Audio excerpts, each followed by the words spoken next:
Greetings, New Hammer, Middle Hammer, and Old Hammer folks alike. I am OldGrumpyWolf, aka Lennon Midnight, and welcome to the Minibar Podcast. I'll be serving up lots of awesome painting nerdiness, talking to other painters from around the web, and tonight at the bar, well, more like this afternoon at the bar, we have Ghost Cat Mini Art. Welcome to the show, sir. How's it going, man? What's up, dude? Thank you for coming on. Yeah, no problem. I know we were chatting a little bit beforehand, but whereabouts in the world are you? I'm in the Bay Area. Yeah, California. Were you born and raised out in Cali, or did you move there from somewhere else? No, I was born in San Francisco. Oh, okay. Lived around the Bay Area pretty much my whole life.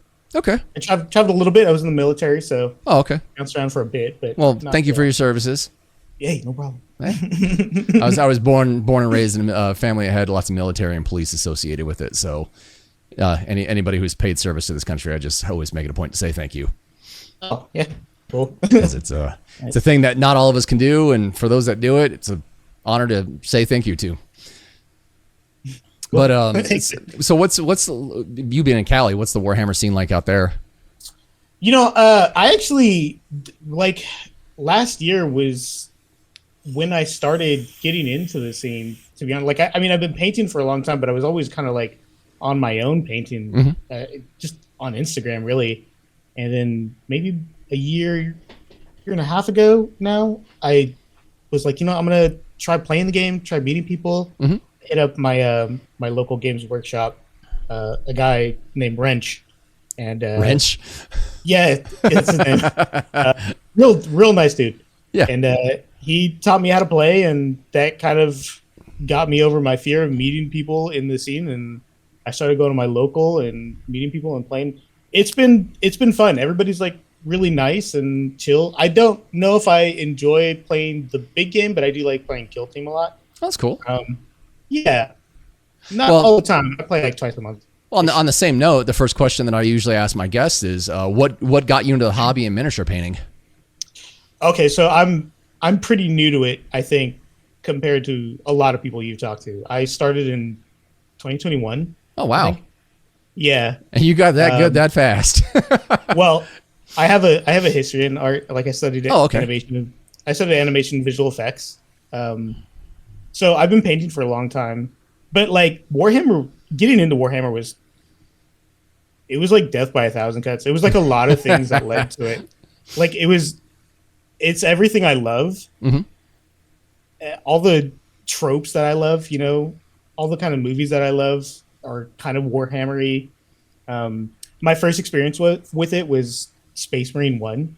My roommate in the army, and we used to play Gears of War, and we had finished the game, and Space Marine came out, and we were playing that. And it originally was marketed as a Gears of War kind of competitor. And so we decided to check out the game, and we're like, what the heck is going on? I have no idea what is going on in this game. And then I had a friend came to our barracks room, and he was like, oh, Space Marine. He started lore dumping on us. It's what are you talking about, you nerd? Get out of here. And that was it. And it was kind of always on my mind for the longest time. Mm-hmm. It wasn't until much later I played another game called Vermintide 2, which I absolutely. It's one of my favorite games of all time. But it was Warhammer Fantasy. And then I started trying to figure out how did that become Space Marine? I used to think that fantasy was the before times, and then in the future it becomes 40K. Oh, Games Workshop has always said, "Oh no, Warhammer and 40K are two different universes." No, they're not. Because all this imagery is the same, the demons are the same. So I was like, how does this happen? The thing that makes it I can't think of the word. The thing that makes it a opposing view is that in one game you have orcs, the other game you have orcs, in one game you have Eldar, the other game you have elves, in one game you have humans, the other game you have humans. Yeah, and it was initially in 40K. It was space orcs, space elves, space dwarves. Way back in the Rogue Trader era days, it was that when they first started initially bringing these things out from the Adventurer series. But yeah, it was space orcs, space elves, space dwarves, space marines. Mm-hmm. So yeah, it's contradictory. There we go. It's very contradictory of Games Workshop to say any of that. But go ahead. Yeah. So I started listening to the lore, and I figured out that it was a different thing, and I started listening to a lot of the lore. and then I realized that the lore is just kind of book reports. So I just started listening to the books. Oh, we all know Sigmar is really the emperor. Yeah. And then on the flip side, I love art. I've always been a painter. I've always been into it. I hate sculpting, but I remember like when I was in school, I used to have to sculpt and then paint the sculpts. Mm-hmm. I only did it a couple times, but I used to love doing it. And I was like, wait, what if I just paint a little Space Marine or something? So I looked up videos on how to do it, and I ordered a box of Space Marines, and it didn't come fast enough, so I went and I bought a Combat Patrol, or like a Death Watch Combat Patrol, and then I just painted every one of them, and like I did like Death Watch because I thought I could do like a bunch of different colors on them, and because I thought I used to think it mattered at the time, and yeah, it was fun, and I remember I was like, oh, I'm gonna try playing the game, and I looked at the rules, I'm like, I'm not gonna play this. Yeah. So I sold them, and I kind of made my money back on all the things I bought, and then I bought more, and I just kind of kept doing it. Yeah, that was it. You think a 4-year obsession is bad? Try like a 30-year obsession. Yeah. I mean, I'm on my way. It hasn't subsided. It's only gotten stronger. Oh, it's changed a lot over the period of time. Like I got into it when I was, I think I figured I was 11 when I got into it, and it was I think like right before 6th grade. But yeah, it's like the amount of lore that's been extended out or expanded upon is absolutely nuts. I just like even the Space Marines originally, like in the early days, they were just like these big buff guys in like power armor. And it got like now it's like they're massively genetically altered and all this other stuff. Yeah, I heard like, didn't they not have like a lot of like change in the story for a long time? Like, wasn't it a very stagnant? They were fairly consistent for a while, or fairly stagnant. Like there wasn't a whole. I'm catching up on like the Rogue Trader era stuff now, like the lore from back then, because I actually bought a Rogue Trader book.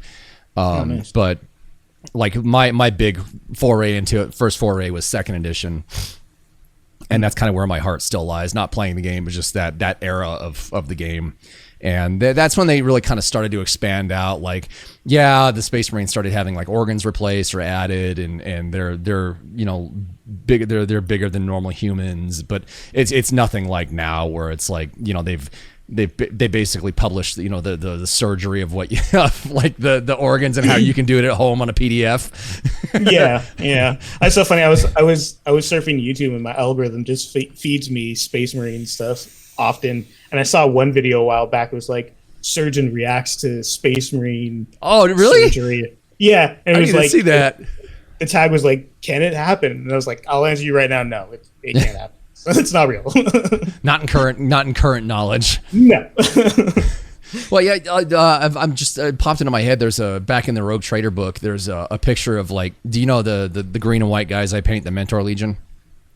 Yes. Okay, yeah. So like there's one of the commander guys from the Mentor Legion, and like he's getting into his power armor. This like little cloak-headed guy is like helping him into his power armor. He's putting a shoulder pad on him, and he's got the arm armor on right up to his shoulder, and his shoulder I think is like bear skin.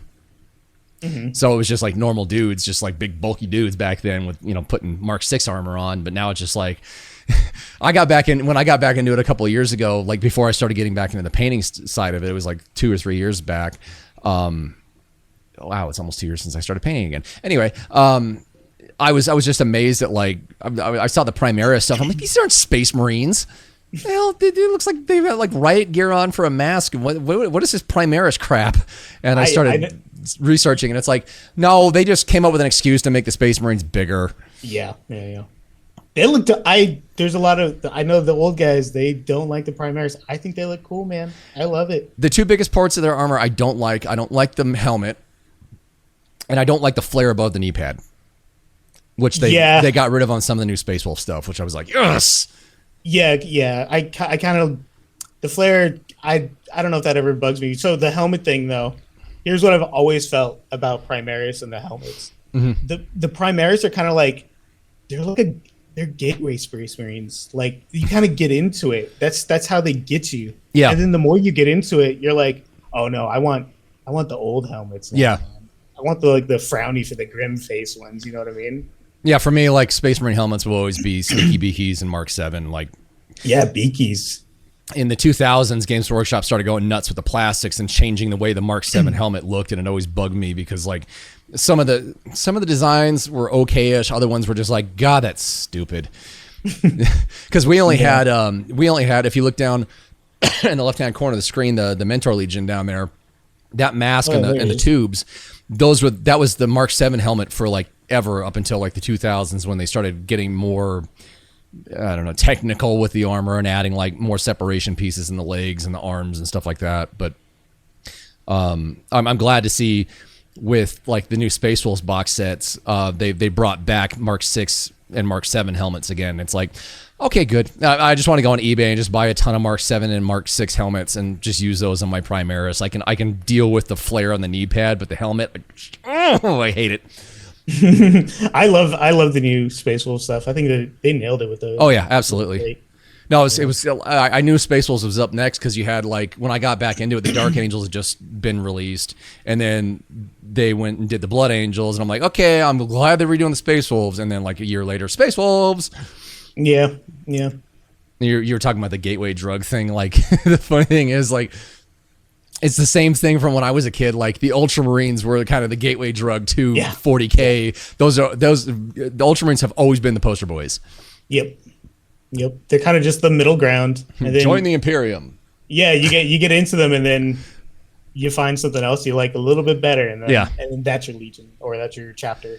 So with what the initial first question, going into the second one is, did you get into the hobby because of gaming or painting? And you touched on this a little bit initially.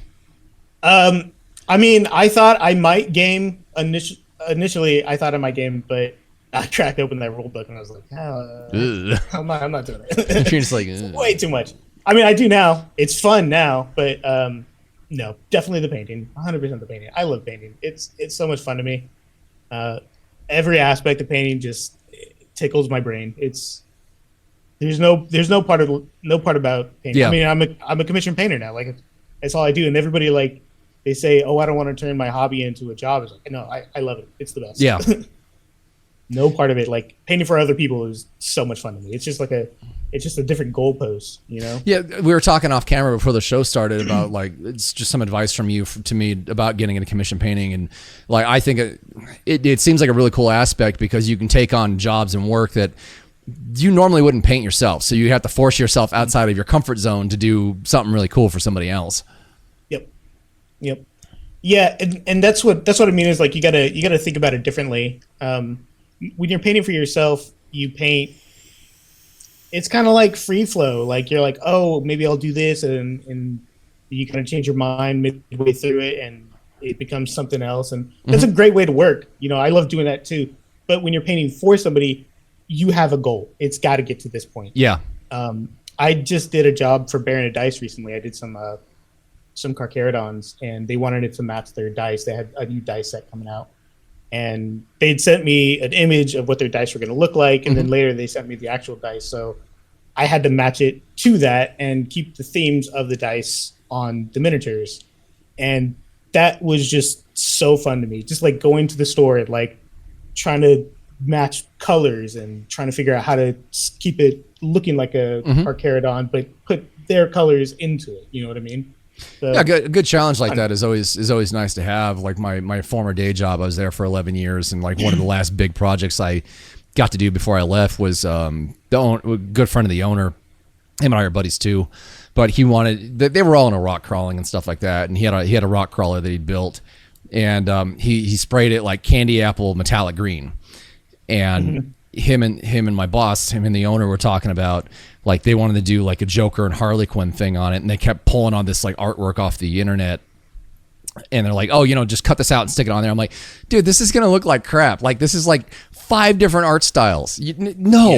So I was like, I'll custom draw, color, and do something for your rock crawler, and it went way past what they budgeted for. So we didn't charge them for it, but what ended up coming out of it was like one of my favorite things in the world I did, and it was a great challenge. I think I had like 20 or 30 hours worth of artwork time into it, but actually getting hand draw stuff and like do Joker, Harley, and I'll send you some, if I can remember after the show, I'll send you some pictures of how it came out. But just going to what you're saying, a fun challenge like that is always, it's always a perk of being an artist or being a commission artist or being a professional artist. Yeah. Because it forces you outside your box. Yeah. It's just like the way I like to describe it is like when you're painting for yourself, it's like, where am I going to end up? Yeah. When you're painting for somebody, it's like, I need to end up there. I need to be there. Mm-hmm. You know what I mean? So it's fun to me either way. It also gets those brain juices going because you're like, ooh, how do I make this happen? Oh, and then once you get into that flow state, it's just, love it. Yeah. Your wife walks by, honey, do you want, no, go away.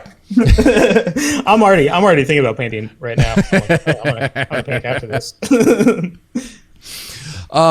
And seeing, going into the third question of the show, seeing what you do, and we'll get into it later. We'll pull up your Instagram, but seeing the level of painting and what you do, what kind of paints do you use? Like brand? Yeah.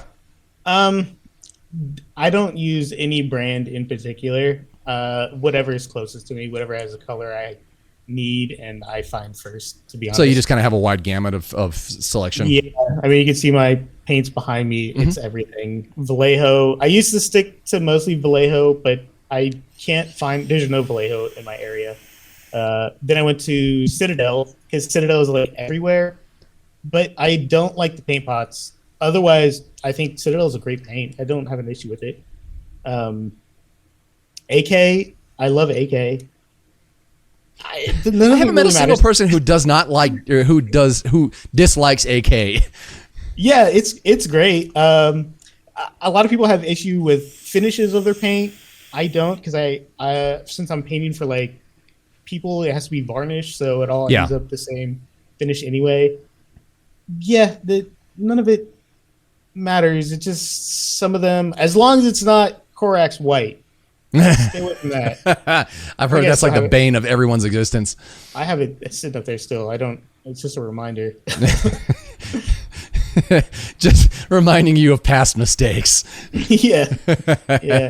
I try to stay away from. I mean, that's something. I was gonna say I don't really use contrast paints, but I do use contrast paints sometimes. It's like they make, you can use them as like inks or an airbrush really well.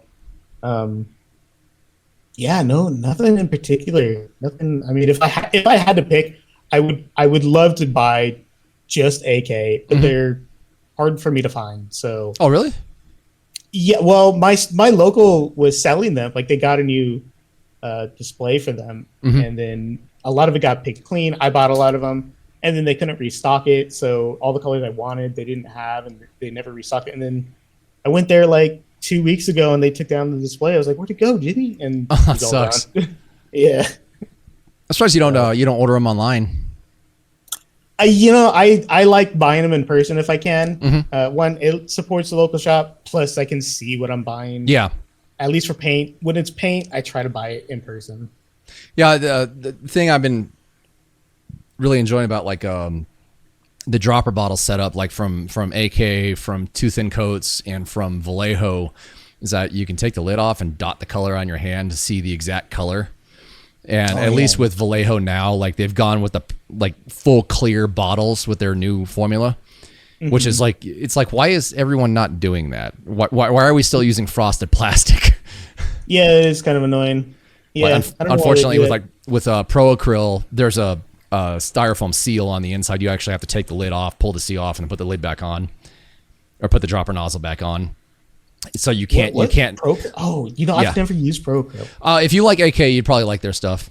Yeah, I've been meaning to check it out. Somebody told me that their red is pretty good. And yeah, their Pyro Red. I love that color so much. Yeah, I stick to the three reds I use are all Citadel. Is Corn Red, Mephiston Red, and Evil Sun Scarlet. Like that's the triad I use for red, and it's just so amazing. I just never switched off of it. So, but I need to try other things.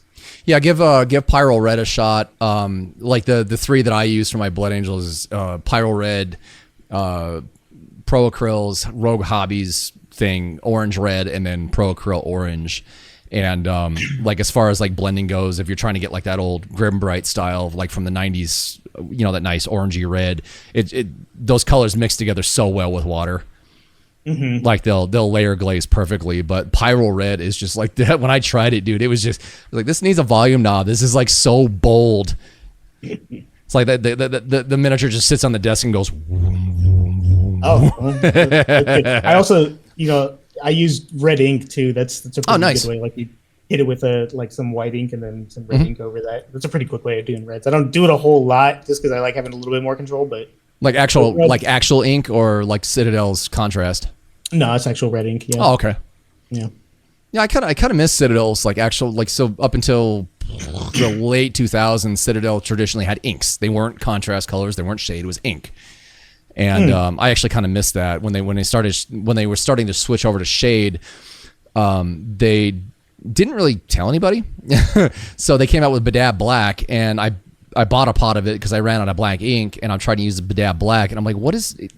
Why is there no pigment in this? This is not ink. What the hell is this? Was it super thin? And Badab Black eventually became Known Oil. Oh. So, but I mean, it was like it was super thin. It dulled my metallics like crazy. I'm like, what is this crap? Did Known Oil get thinner too? I swear it got. I don't know. I only use it for one thing. I think it's like, to me, Known Oil, it doesn't have enough pigment in it. I think it got thinner because I remember when I first started, I loved it, and now it feels like it's watered down. Yeah, I bought my pot of it in, I don't know, sometime last year, like early last year in 2024, and it's really thin. Like I have to like glob it on for any like kind of pigmentation in it. But I'll for my metallics, I'll take hang on. There we go. I'll mix Black Templar. Oh yeah, that's a good way. Black Templar, Known Oil, and water together for my black washes that I use for my metallics. Yeah, it's gotten to the point where I just, whatever black paint is closest to me becomes my wash. That one. Yeah. AK's, dude, I'm in love with AK Black. Yeah, Tenorous Gray is like the black I use. It's like a reddish black, but it's like really black, but it's not quite black. Is that an AK color? Yeah. Okay. Yeah, I haven't tried it in that. Like I have, what is it? I can't remember the name. Not Sky Gray. I give up. It's one of their darker cool grays, but I haven't gotten into like the really dark grays that they have yet. Yeah, well, Tenorous Gray, it says gray, but it's basically black. It's just off black. Okay. You know, if you thinned it out, it would look kind of reddish. So it's kind of like a warmer black. Very warm black. Okay. Yeah. I'll have to give that a shot and see how that works. Because all the stuff I use for my grays, I just tend to buy things that are in the cool spectrum. Mm-hmm. Yeah. It seems kind of easier to work with. There's one color I found by them I'd never seen before from another paint brand. It's called Off-White. Vallejo Off-White? No. Oh, I didn't know Vallejo made it. Vallejo availability here in Vegas, there's only like one shop that I know that carries their entire product line, and I rarely ever go in there because every time I do, it's like half stocked. Yeah. Everywhere I go, every store I've been to, it's like the Vallejo is gone. Yeah. I don't know what's up with it. But the AK Off-White's really neat. It's a slightly warmer Off-White. It's not like bone. It's not like a cream. It's hard to explain. But it mixes with grays really well. Nice. Yeah, I use Vallejo Off-White for, I have to get it online, for my like exile markings on Carcharodons. Mm-hmm. That's what I use because it's got a lot of pigment and you can like freehand with it pretty well. Yeah, those are bad for that kind of stuff, but that one works really well for it for some reason. That's what I dig about the AK Black is like you can water it down like crazy. It's got tons of pigment in it, and like you can water it down to basically almost like a water consistency, and you can just sketch with it, and it doesn't really like you just get a little bit of it on there, and it doesn't build up any paint. Yeah, exactly. Yeah. Okay. and so out of all the paint brands that you use, you say you just tend to use whichever one's the closest to you. But do you actually have a favorite, one or two favorite paint brands that you like? If I had to pick, I guess Vallejo or AK. Mm-hmm. But the three I mostly use are those two and Citadel, just because they're around. Yeah. Well, yeah.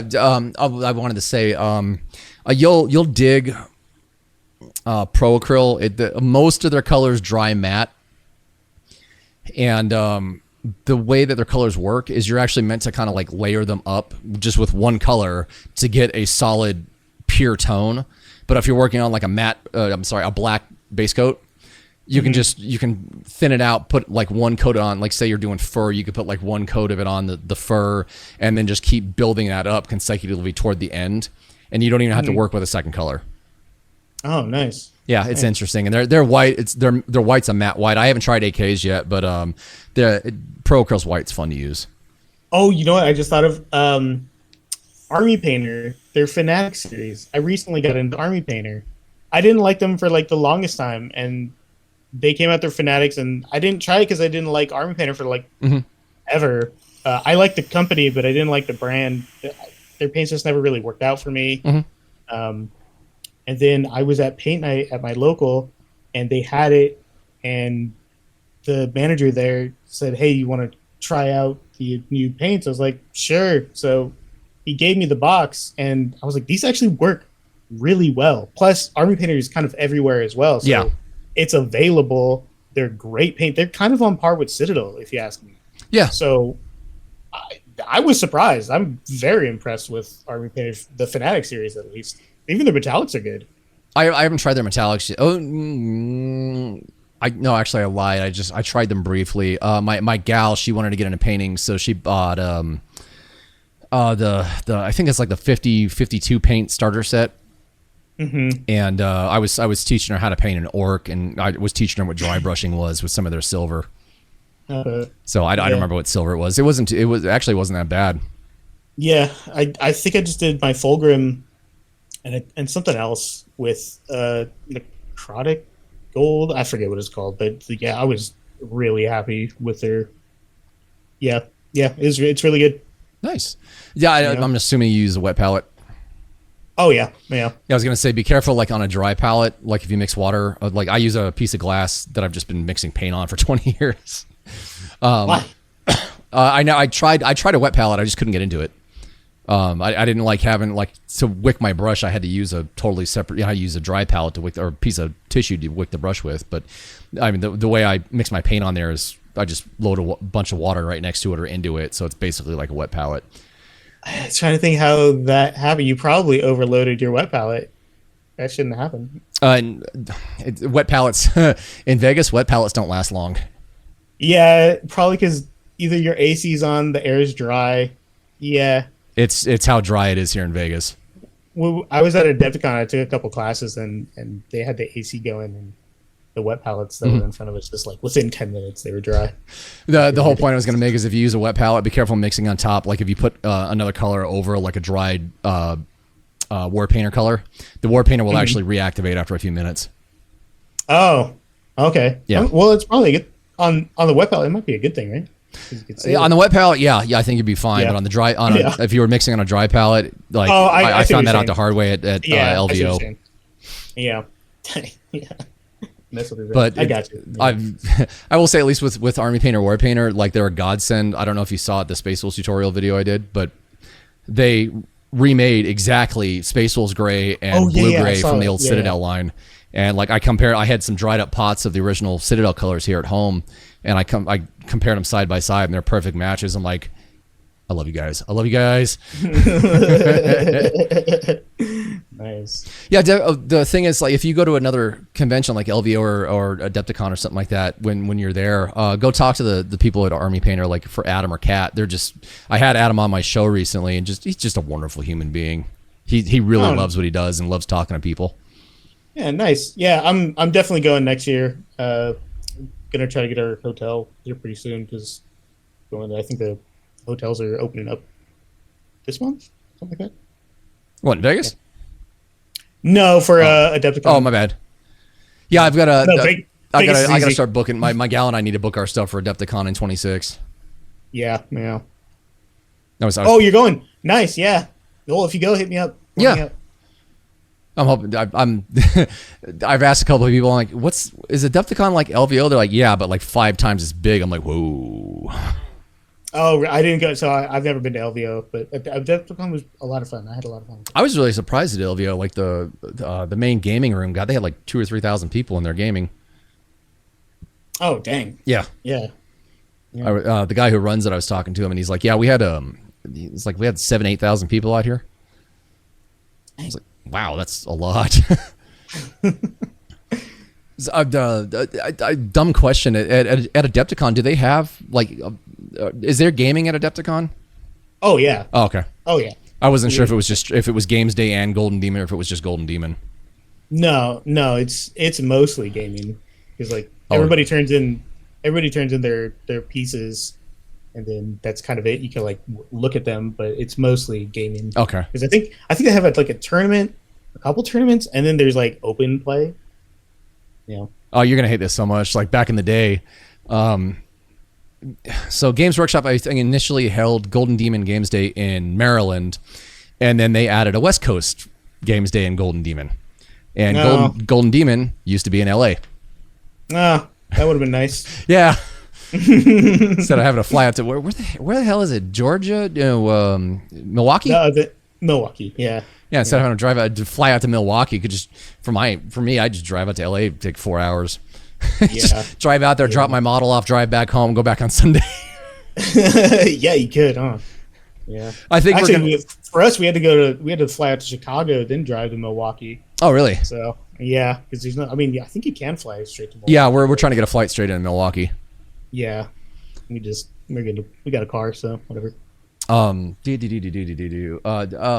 think we're gonna fly in on like Friday evening. We're gonna try to fly in like Friday midday or evening, get our hotel, and then we'll go to Adepticon on Saturday and Sunday because we have to stay until Monday.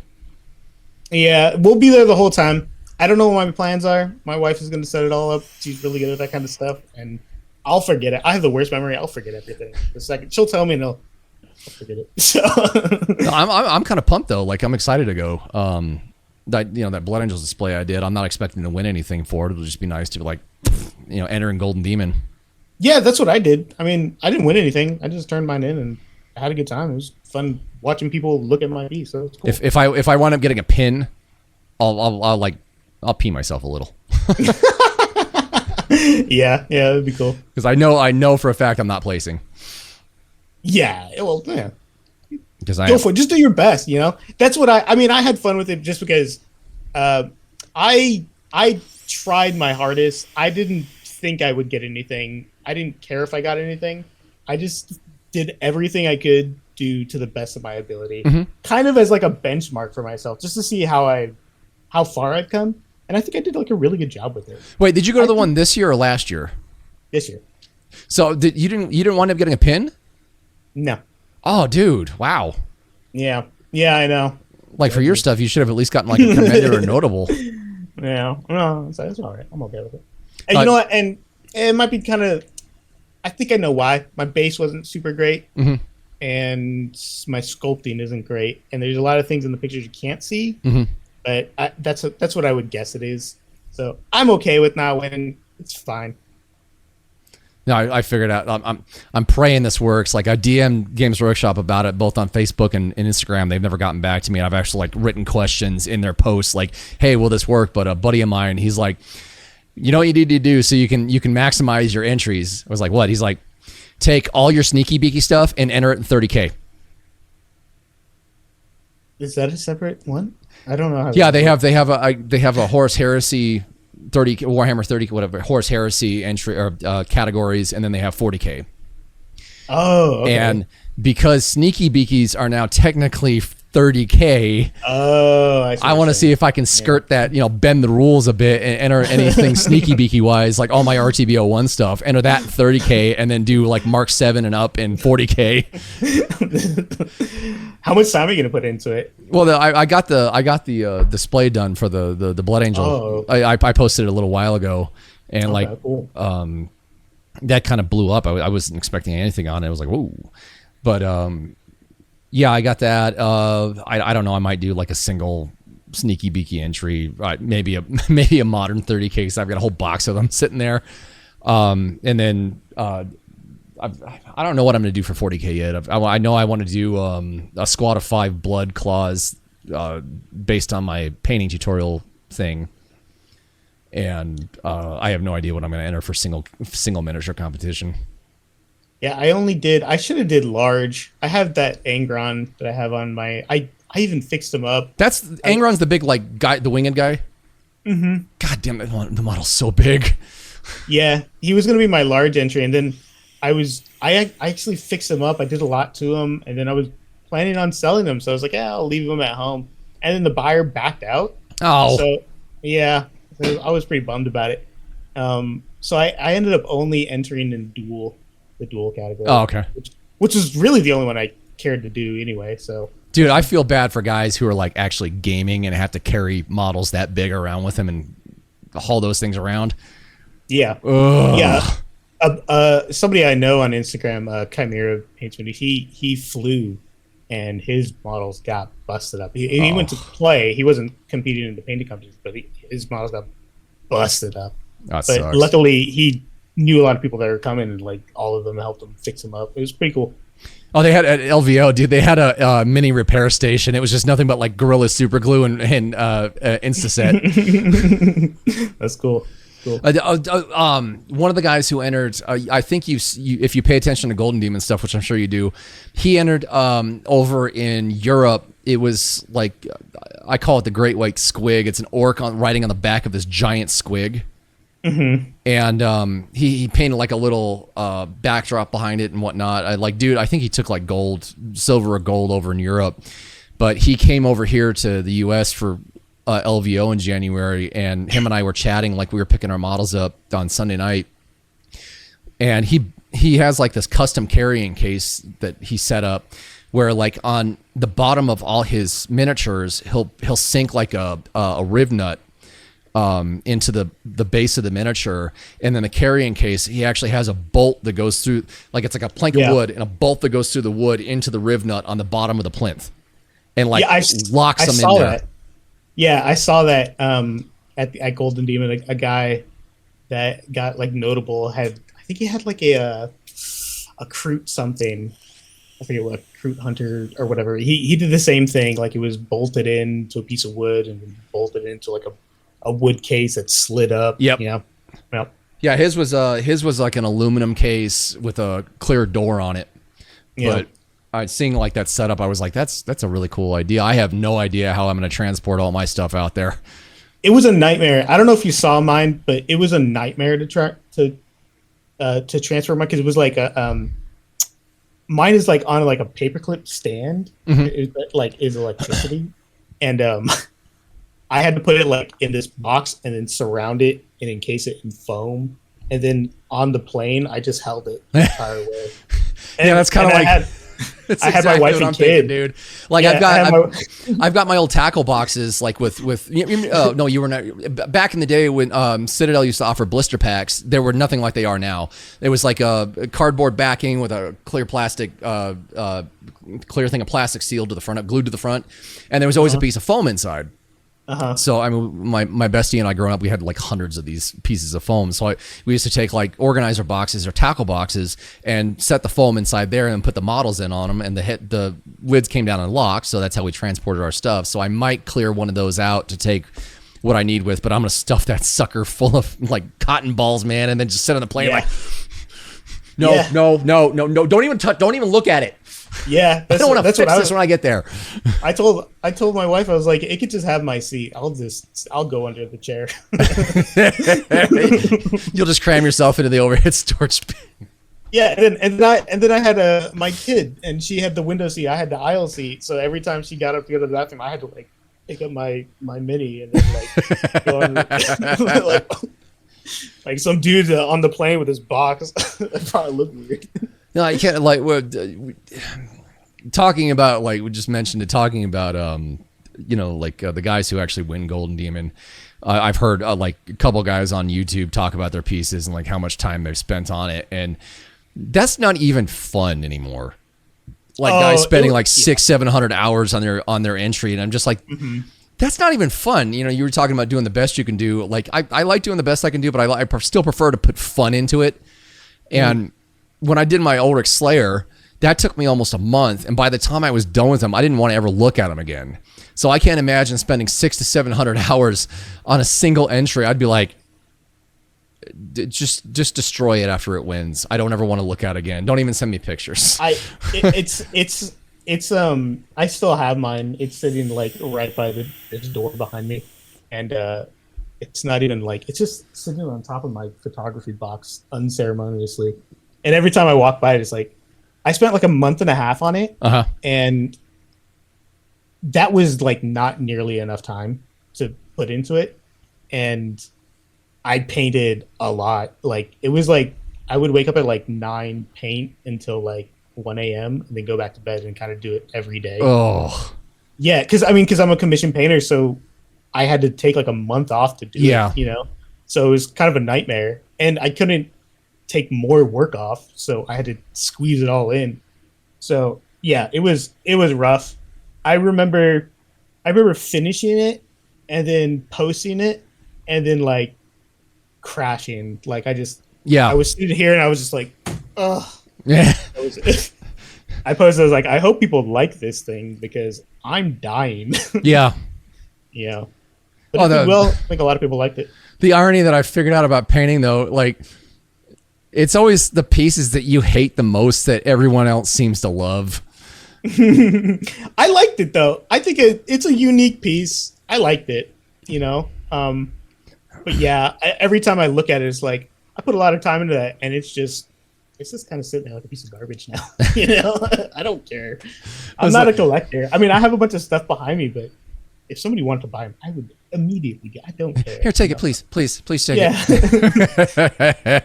So, no, like with Ulrich, and then who else was I working on? Logan Grimnar. I think those are by. Oh, and the Wolfguard Mark 7 that I just finished up. Those three are like by far like just they just weren't fun. No, it wasn't. No, Ulrich Slayer was just. I think if I went through and redid them now, he'd be fun because like there was too many things I was figuring out as I was going along. Now I've actually like gotten the process down to where it's like I just see like the metallics on them. I'm just like, oh, I just don't like them. They just came out bad. Logan Grimnar, it was the first one that they made in metal back in the early 2000s. He was just a really poor sculpt. There was like on his wolf necklace that hangs down onto his chest. The detail on the skulls doesn't complete the way it should in the recesses. It wasn't not Ali Morrison. It wasn't a Jess Goodwin sculpt. It was a modified Jess Goodwin sculpt, which Games Workshop got heavily into in the late 90s and early 2000s. They would just slap stuff on top of old sculpts. So yeah, it was a modified sculpt, and like where his beard comes off and goes onto his armor, there's a crevice where you can see like his neck going to the armor. That's incomplete. Like it just goes. It's like modern. It's like the detail bleed in modern plastic models. It just goes straight back. Yeah. So I had to like sit there and actually paint in what I thought the detail should look like, and at certain angles it just doesn't look right because of the sculpt itself. Yeah. And the Wolfguard I painted, I just didn't have fun with. He just wasn't pleasant. He just couldn't get into the flow state. He just wasn't fun. Just had to power through it. So yeah, you've always got those sculpts where those certain models in your collection that you painted where you're just like, you walk by them and you just give them the bird.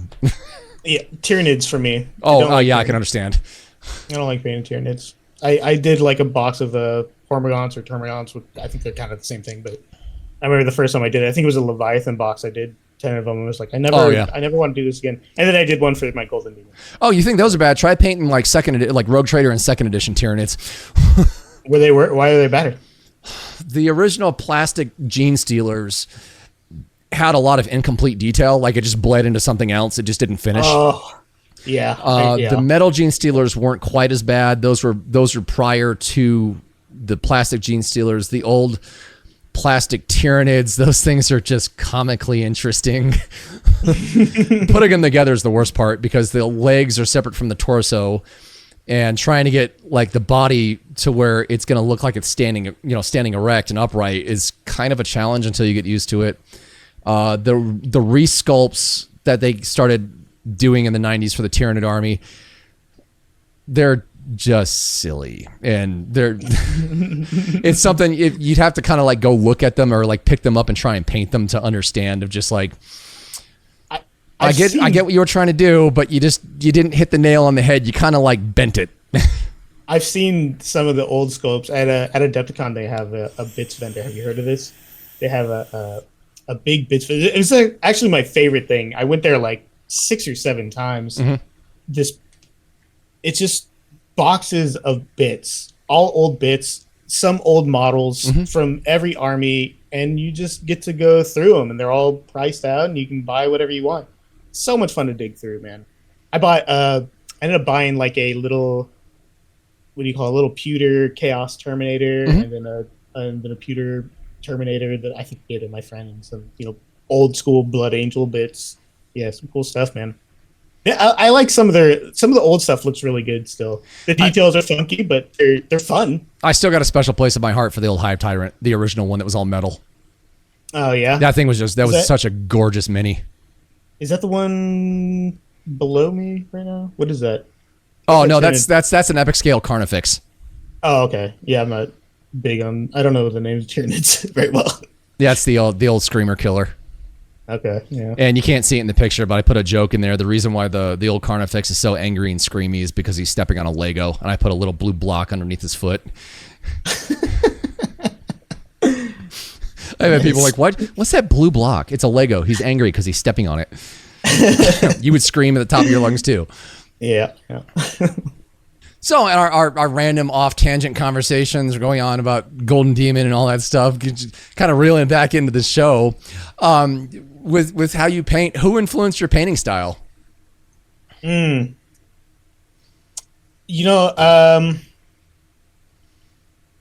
don't know.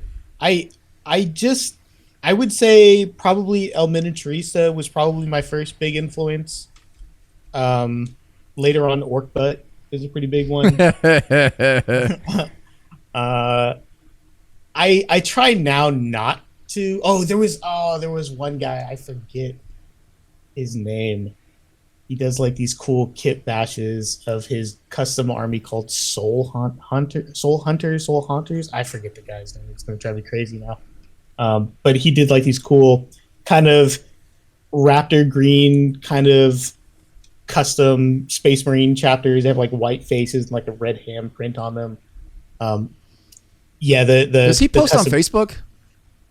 I don't know about Facebook. He does have an Instagram. I think he kind of slowed down posting a lot. So I swear I saw something like red faces and like white faces and red bodies the other day. They're like green, but they have usually have like a red handprint on them. Oh, red handprint. Yeah, well. Okay, not ringing a bell. Because there was some dude doing a custom chapter. It wasn't an offshoot of like Blood Angels or anything. It was just a custom chapter he came up with, and it was like white mask muzzles, and then like red bodies, and then like a white Aquila. Yeah, I wish I knew the guy's name. He was my. I think he was probably my first big influence because I used to love doing custom kit bashes. My first, for me, Space Marines were always my favorite thing to do because they're kind of a blank slate. Yeah. They're very plain, and you could do whatever you want with them. That's why I love doing freehand. I love doing kit bashing. I always tried my hand at sculpting things onto them. I have a lot of fun with just making them my own. Any chapter that is a chapter, but not a super popular chapter, I like doing, only because there's not many rules to them. People like making up things with them. Yeah. The more established chapters I try to stay away from. I stay away from Black Templars like the plague because they have the worst fan base. You can't do anything unique to them or else they go crazy, which is so ironic to me because they're supposed to be the ones that don't follow the rules. Anyway, there was one of my guests I had on. His episode will be out, I think, in August. He does Black Templars, but like his approach to it, like his Black Templars just look so good. Yeah, like he incorporates more red into them than usual, and like a lot of like instead of like white cloths, he'll do like more cream colored stuff. And dude is he's amazing with Black Templars. But yeah, I can understand what you're talking about with Black Templar supporters. They're like, no, how dare you? I painted I did a freehand like Templar cross on their masks, and people got mad about it. And I was like, it looks so. What are you talking about? It looks dope. Or I put what do you call it? Like the it's not the squad marking. Is that what you call it on the pauldron? And with the chapter badge? Not the chapter badge. The chapter icon? Other side. No. Oh, yeah. Like the Ultramarines have arrows. Yeah. I did that on one side just because whatever, and they got mad about it. And I was like, whatever, dude. Who cares? Was that on Reddit? No, I didn't post it on Reddit. Reddit will get you on that kind of stuff. Lore accuracy critiques, I immediately dump. Those are not useful. I don't care. Oh, Reddit drives me nuts, and yeah, I'm sure, you'll hear me say this in multiple podcasts. Reddit drives me nuts. Like some people are just really chill. Other ones are just like, dude, who kicked over your rock? Yeah, sometimes I do some collaborations with an STL maker named Marta Punk Girl. She makes really cool STL. She's in Greece.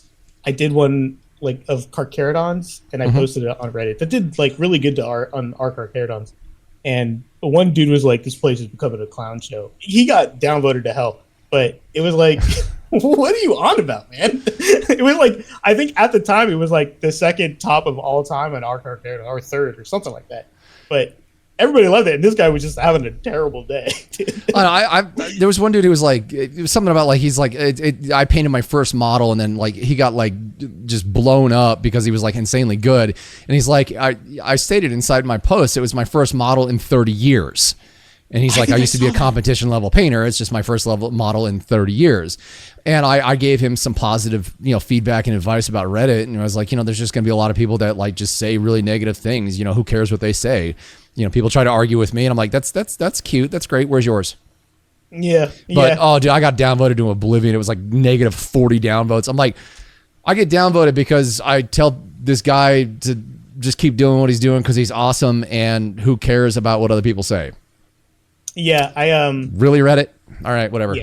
Yeah. I saw that once. I think it was a Carcharodon. Like I put the shark symbol on both sides. But Carcharodon people normally don't care about that kind of stuff because it's not like a super established chapter. Yeah.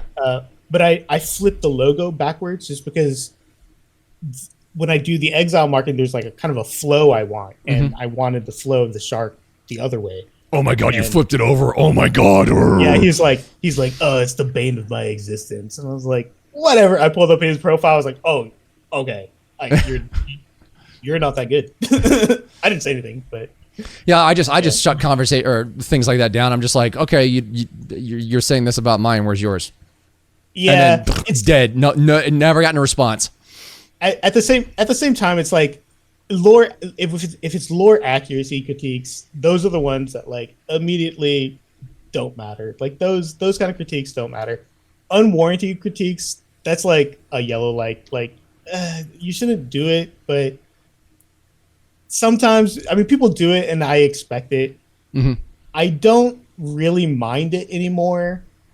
It's the ones that are like true and kind of get me that are like, that stung a little bit. But it only stung because they're kind of right. So I try not to let it get in my way. You know what I mean? So, well, like, there's creative critiquing, there's positive critiquing, and then there's just being a jerk. Yeah.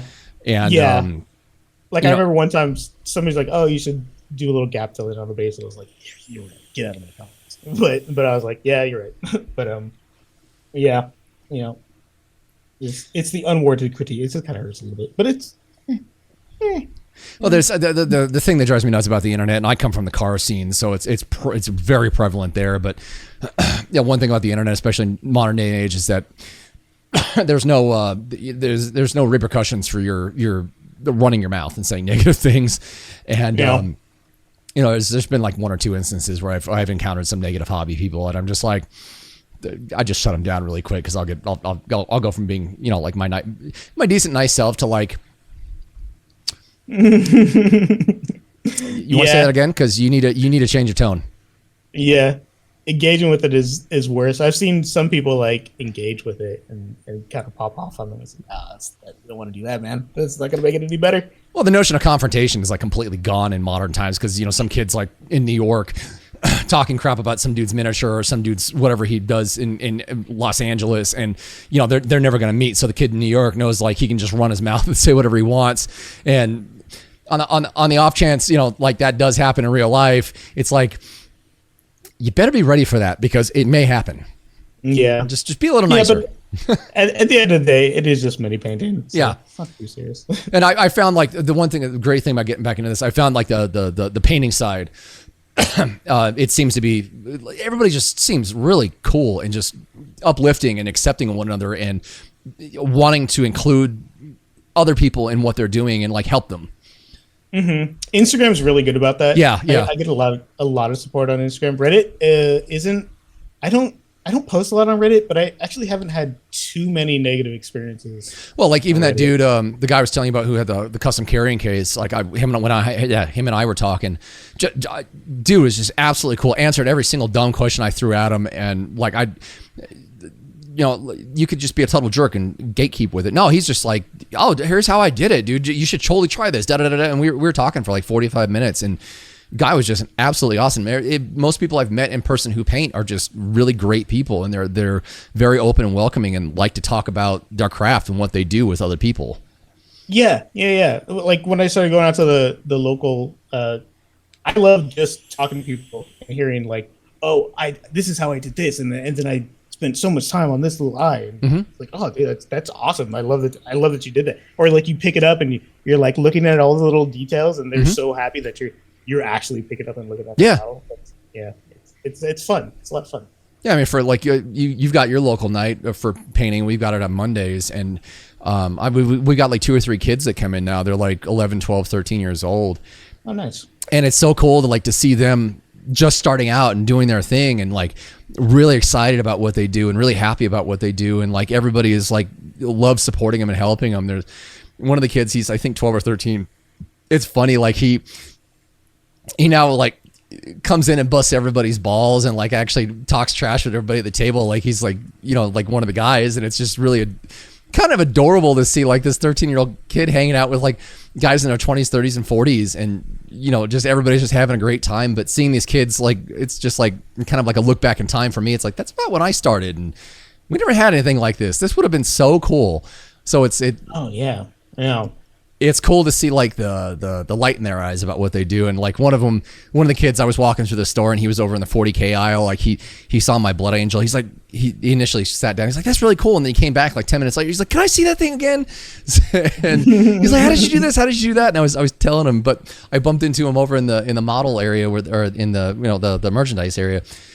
And, he started talking to me about like his favorite kits, and he picked up the Blood Angel box. He's like, this box of models just sucks. He's just like going off and giving me this like complete history and having me wander around the 40K section with him and talk to him about paints and stuff. It was really cool. Yeah. But I don't know. Like I don't know if that happens on the gaming side or not. It seems like maybe it's just my experience on Reddit. That's where the only side of gaming comes into play, because most of the stuff the groups I'm in are all painting based groups. Just seeing, the lorists and the gamers, just like go off on one another just negatively. I'm just like, I kind of don't want any part of that. No, so the gaming group I go to, no, they like doing their own things, like custom kit bashed armies and stuff like that. All like talking about whatever they made. I just went out to a new spot because the gaming spot I go to mostly does like big 40K, and I don't do a lot of big 40K, so I only have like one buddy. My buddy Noah, who I play. Are you talking about like large armies? Yeah, okay. Like big, like 2,000 point armies. And then I have my buddy Noah, who I play mostly kill team with. There's another spot that I just started going to. Well, I went to once where they have a much bigger kill team scene. So I went out there, and they have like much more painted stuff, and I was like chatting with them about all their painting things. They're much more into painting and kill team, so I was like, oh, this might be more my spot. But everybody's cool. I'm still going to show up to my other buddy's place. I like going to this new spot too. So it's everywhere. Well, the 2 places I've been have been like really 3 places actually. Have all been really fun and chill, and everybody likes talking about what they did.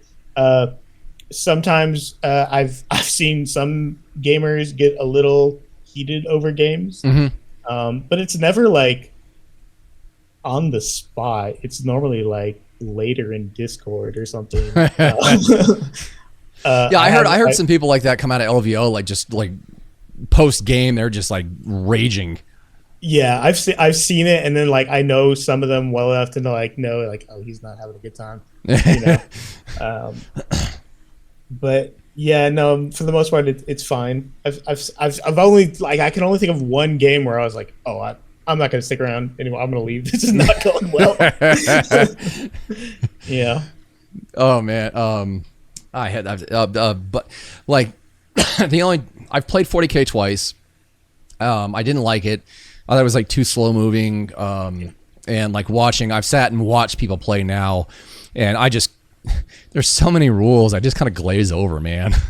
Yeah. But I really liked playing Blood Bowl back in the 2000s. Blood Bowl was fun because it was just so silly.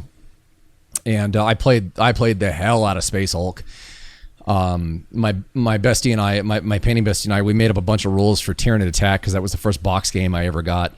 And after watching Ed on Minisodes, he actually did a full game of proper Tyranid Attack. And my painting bestie, he actually went out in the 2000s when nobody wanted it, bought full copies of the first edition Space Hulk and the 2 expansions Deathwing and Genestealer, and also bought a full copy of Tyranid Attack. I've still got mine, but I'm missing some pieces. And he also bought a full copy of Advanced Space Crusade. And he just got all of his stuff. All of his Space Hulk stuff back, all of his Space Crusade stuff back, and all of his Tyranid Attack stuff back. So he's like, "Here, you can take the Space Crusade box because we're probably never going to play this." He's like, like find your missing pieces, and you've got all the rules. Mine didn't come with the rules, so he's like, "I hella want to do this because we watched the episode together." So I've got the box. It's sitting in my mirror. There we go. Over there. That's my storage room. It's in my storage room. I got to piece together my Tyranid Attack box set and find some old legacy models so that way we can actually play a full game of Tyranid Attack. But watching Ed on Minisodes play it, dude, it's such a neat game. It's simplistic like Space Hulk, but like when you have 6 boards and you place them together, you have to roll to see where the boards are placed, I believe. And as you go along in the Tyranid ship, you remove board pieces, and any models, Genestealer or Space Marine stuck in those pieces are automatically destroyed. But the cool thing is, like the Space Marines, you start out with a squad of scouts, and as you go through the ship, there's little markers that you can uncover, which may give you more scouts, a Space Marine, or a Terminator. And then the same thing with the Tyranids, like you might get like a hybrid, a Genestealer and a Tyranid, or 2 Tyranids and a Genestealer, or all Genestealers. It's all randomly based what you get for reinforcements through the game, and it's a lot like Space Hulk. Space Hulk only has, if you play a full game of Space Hulk, it takes about 30 minutes, and you know the entire game by the time you're done. Shooting is literally for Terminators. It's 3 dice, 2 dice, 3 dice. They're red and they have miss, jam, or hit on the dice.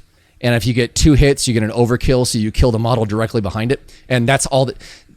Those are really all the dice that you use. I'm sorry, you use 1 die for the Terminators, which is for close combat. Genestealers have 3 die, 6, and that's it. Nice. Like, both games are insanely simple. Watching 40K, I'm like... Yeah. It's like when you try to talk to somebody who's really not into painting and talk about painting with them, they're like... Yeah. I mean, I was the only army I've had so far was World Eaters, and that's because there's not much thinking to them. You just kind of charge. That's it. So, blood for the blood god. Yeah, I figured it was like it got to the point where I was like, I would get tired of playing. I was kind of purposely throwing the game just because I would want to get out of there. So I would make dumb charges, but it would look like I'm trying. So because that's how they play. So. Yeah, I see some of the like stuff on Reddit when people talk about the games and they're asking for like suggestions on like loadout sheets and stuff for building an army, and I'm just like, God, that is so technical. Ugh. It seems like it, but I played like one game and you kind of get into it. You know, it's actually what ended up being like a really fun game is Age of Sigmar's Age of Sigmar's Spearhead. I had a surprising amount of fun with that game. Is that kind of like 40K's version of Kill Team? It's like their combat patrol. Oh, okay. So it's a fixed list. It's kind of more the big army models, but it was like a surprising amount. I played a few games and every game was like a lot of fun. Mm-hmm. Yeah. So Well, the next question I wanted to ask, I actually can't ask because I don't think you're all that familiar with legacy models. Screw it, I'll ask. Like, so how like you've seen stuff from the 2000s and the 90s and even some of the 10s. How do you think the old Games Workshop minis compare to the new ones that we have now, like Space Marines, Orcs, anything? Oh, you're not gonna like this answer. They're way better now. Okay. I don't even know it. It's not even a competition. I don't. I mean, the one thing I will say is I don't. It's I guess I don't know. I mean, I guess it's kind of a mix because there's a lot more character in some of the older models, but at the same time, I like that some of them are simpler now because I get to do more of what I want to do with them. So, I would say the two cases for it are Blood Angels and the new Space Wolves. The new Blood Angels and the new Space Wolves. Like, they oversimplified the Blood Angels. Like, they should be, like, really ornate. But when the Space Wolves came out, they made them, like, really ornate, and everybody loved them. Like, those two chapters should kind of both be ornate. I don't know. I still think they look cooler. Overall, the details are nicer. They build better. I do like a lot of the styles of the old armor sets now. Like I think I said earlier, I was saying how like Primaris are kind of like the entry, the gateway space marine. You know what I mean? And once you get into it, you start to crave the harder stuff. And so like what's the new box called? The Stern Guard. I think that's a nice. Are those the guys with the swords and the shields? No. The Stern Guard are like they're Primaris, but they have like the frowny face helmets or the beaky helmets, but they're Primaris models. They're a newer one. I think they came out with the Leviathan box. Yeah, check them out. So I think those are kind of like a really nice middle ground. I'm Googling them. Yeah. Oh, okay. And then they have like another one they call like I think it's the Company Heroes or something like that. I think that's what it's called. Which is kind of the similar thing, but it's like a box of like 4 heroes. Those are a pretty cool box. I think overall, I think I like the newer ones better. But I don't hate the old ones. I think they're cool. The only thing I don't like about the modern models is like they just lack posability. Like you really have to like do conversion work or kit bashing on them to really add, like to change their stance and whatnot. Like I'm going to do a Lamardes for LVO for my single miniature entry, and instead of I made a custom base for him. He's stepping up instead of stepping down. I changed his bolt pistol arms, so instead of like being behind him, it's actually out like in his line of sight. I turned his head sideways. A buddy of mine's giving me an extra one. I think I'm actually going to try cutting the arm up to repose it so it's straight forward instead of like bent at the elbow. Yeah, you're right about the posability. It's definitely difficult, even on the Space Marines. I mean, just the arms, I guess, are the only things. They've built so much detail in the arms with the rubber the rubber stuff that it's hard to cut. Like with the old, like the Beaky down below and then the Mark 7 down below, those, especially the Mark 7 Marines, their arms, like the only place they had the rubber bendy plate was at the elbow. So you could cut straight at the shoulder pad and twist the arm out, or cut off the hand and cut off the top piece from one arm and then glue like a arm that was like straightforward holding the gun. You could glue that on and then glue the hand and the shoulder thing back on and actually have something straight out again. And it was lacking in detail, but it made it a lot easier to convert. Whereas like looking at, I'm going over my head, looking at Titus at the bottom of the screen. Like if you want to change his arms, there's a whole lot of green stuff work you got to do. I was going to say, I used to do it a lot to Assault Intercessors. He's basically an Assault Intercessor right there. And I did that a lot with like, I used to make Minotaurs a lot. And I would really like open up their pose and make it look a lot more dynamic, almost like comic style. And I used to have to like cut their legs in half and then like move them and then green stuff them. Their arms were a big thing. You cut off their arms and like that webbing part or whatever you call it. re-green stuff it in there and then hide it underneath the pauldron. It looks cool, but yeah, it's not a great answer for like, oh, it's easy to repose. No, it's not. It's pretty difficult. At least everything is plastic now. So if you want to cut up the torso, it's way easier than sitting there with a friggin' saw and a metal miniature. Oh yeah. But the 2000s era, even into the 10s right before the Primaris came out, the Marines, the legs were separate from the torso, and they had it was a ball and socket design. So the torso had a curve on the inside of the torso, and then the legs had a bulb on the top of it, so you could place the torso any way you wanted to on the legs. Yeah. You know what I'm talking about? I think I know. I can picture what you're talking about. Yeah. So there was a little bit more posability. That's my only gripe about modern Citadel models. Like when I was getting back into this stuff again, I was always wondering like why everyone's models were the same. I'm like, why doesn't anybody pose them differently? And then getting a modern Primaris Marine, I was like, oh, they only go together one way. That's why.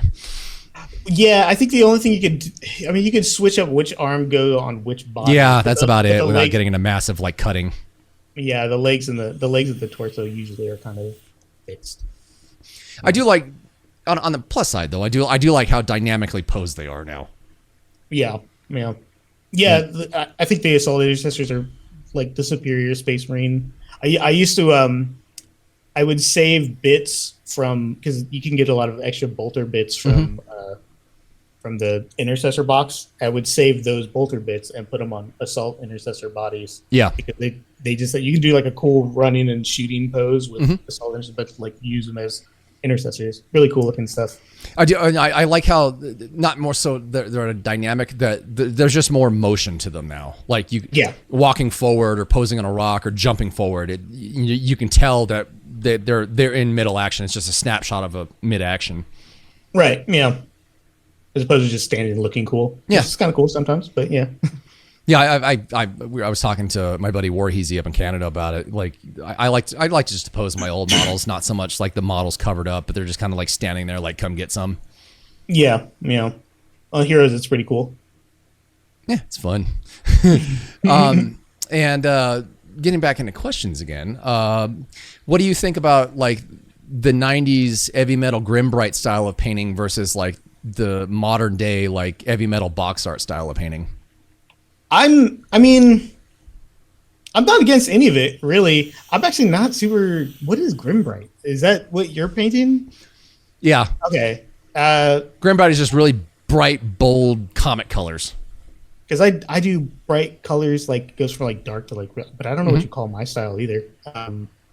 Is what I do. I want to say like I'm trying to think of a term for like your style of painting. I want to just call it like display painting, because like there's a lot of Grim Bright and Grim Dark that goes into it, because you really have to focus on where you want the person's eye to first look at the miniature. So you're gonna hypothetically, let's say it's a Space Marine hero, you want the head and the upper torso to gain the most attention.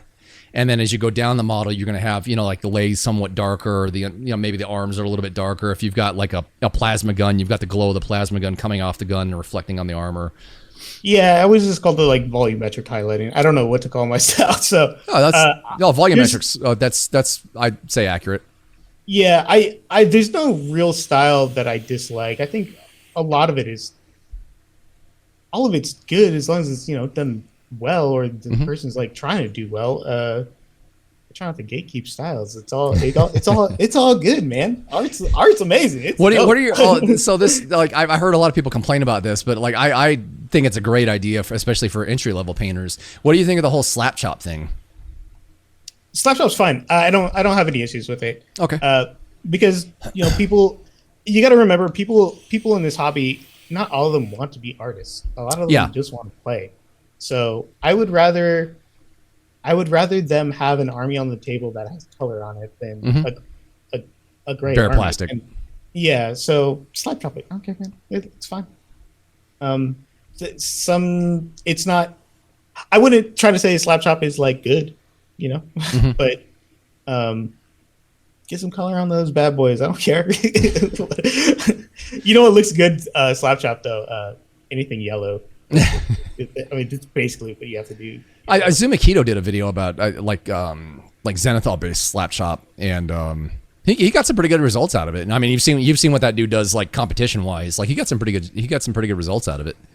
Yeah, I just did a Marine Malevolent, I think is what it's called, and it was mostly yellow, and it was just white with a shading of like brown, and then I just Imperial Fist sprayed it. So that was it. Really easy to do, and some edge highlighting with some ice yellow. Yeah. So, yeah. I love that color. Ice yellow? Yeah, it's a great color.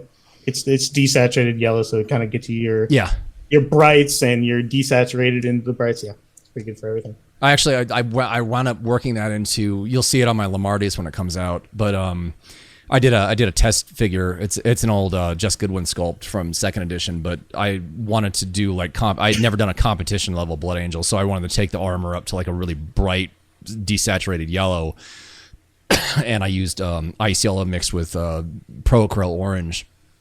God, I love that color. Yeah, it works so well.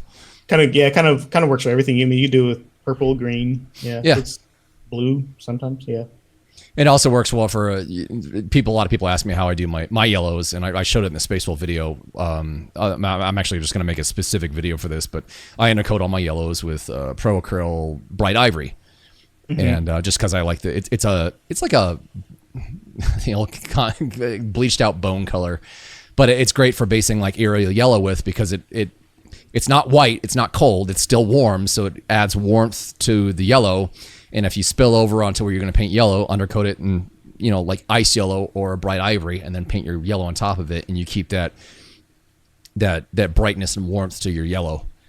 I think that's what I ended up doing on the Marine Malevolent I did too, because it was just whatever was close. I was like, it's wet enough, and just put that on there. So, yeah, it works, dude. So I've heard from like a lot of folks, like, do you actually, like, when you're working with brighter colors, if you spill over, do you actually undercoat your yellow or red base again with like a white and then paint over it? Because like, I guess undercoating is really uncommon now.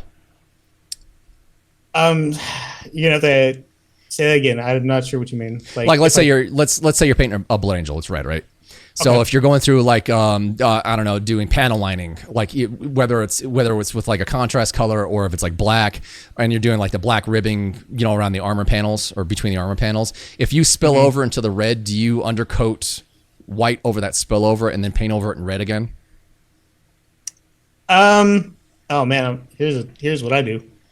So I do all the armor first. I don't do any of the edge highlights or anything like that. Once all the armor is done, I varnish. Oh, okay. And then I let that varnish sit for a couple hours, and I'll usually work on another project in those couple hours. Then I'll come back to it. Once that varnish is set and you paint over it, you can do whatever you want to that. And if you spill over, I have like a little brush. It's like a synthetic brush that I cut off, and that's my eraser brush. So if I spill over, I scrub it off. Oh. Yeah, so I don't have to repaint over it. I've never heard that approach before. That's kind of cool. Yeah, it's kind of like it keeps your layer like from gumming up. You know what I mean? It keeps it smooth. Varnish actually will blend a little bit. It's porous. So, if it's a little thing, like if it's super lit, I just did this.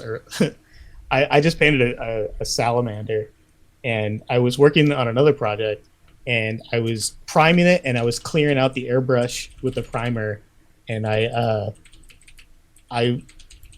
had water in it, and it spilled out as I was like doing a back blow, and the primer spilled out onto the salamander, so I had to like scrub it off. But there were spots I couldn't scrub off, so I just dabbed it with a little bit of red, and it was fine. Okay. So, and I was just writing down a question that I'm actually going to ask future guests, because I've never thought of including it, but we'll do the first time with you. What clear coat or varnish do you use with your models?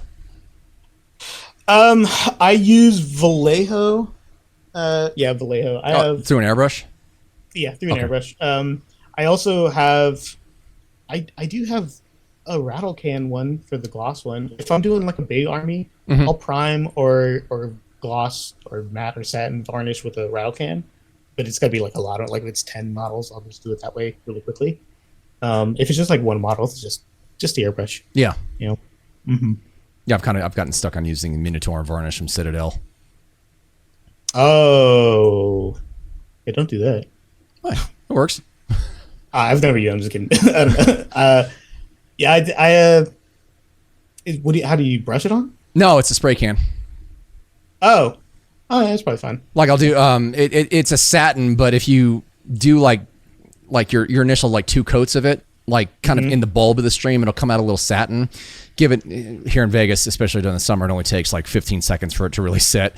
I'll take it and hold it at the very end of the bulb of the stream, and I call it dusting. I'll let it dust the miniature, and then let the miniature fully dry, and then take a big soft brush I have and brush off anything that didn't stick. And it actually, with the dusting, it turns it to like a matte clear coat. I've got a bottle of matte Pro Acryl on my desk. I've just never used it because everything I've been painting is in Minotaur and varnish, so I'm trying like in the middle kind of doing squads that I want to do for display, so I got to keep everything the same looking, and I'm like I will try that matte varnish one of these days. I swear to God I will. I don't actually use the hobby specific rattle cans. I use Rust-Oleum. It's cheap and they work really well. Oh really?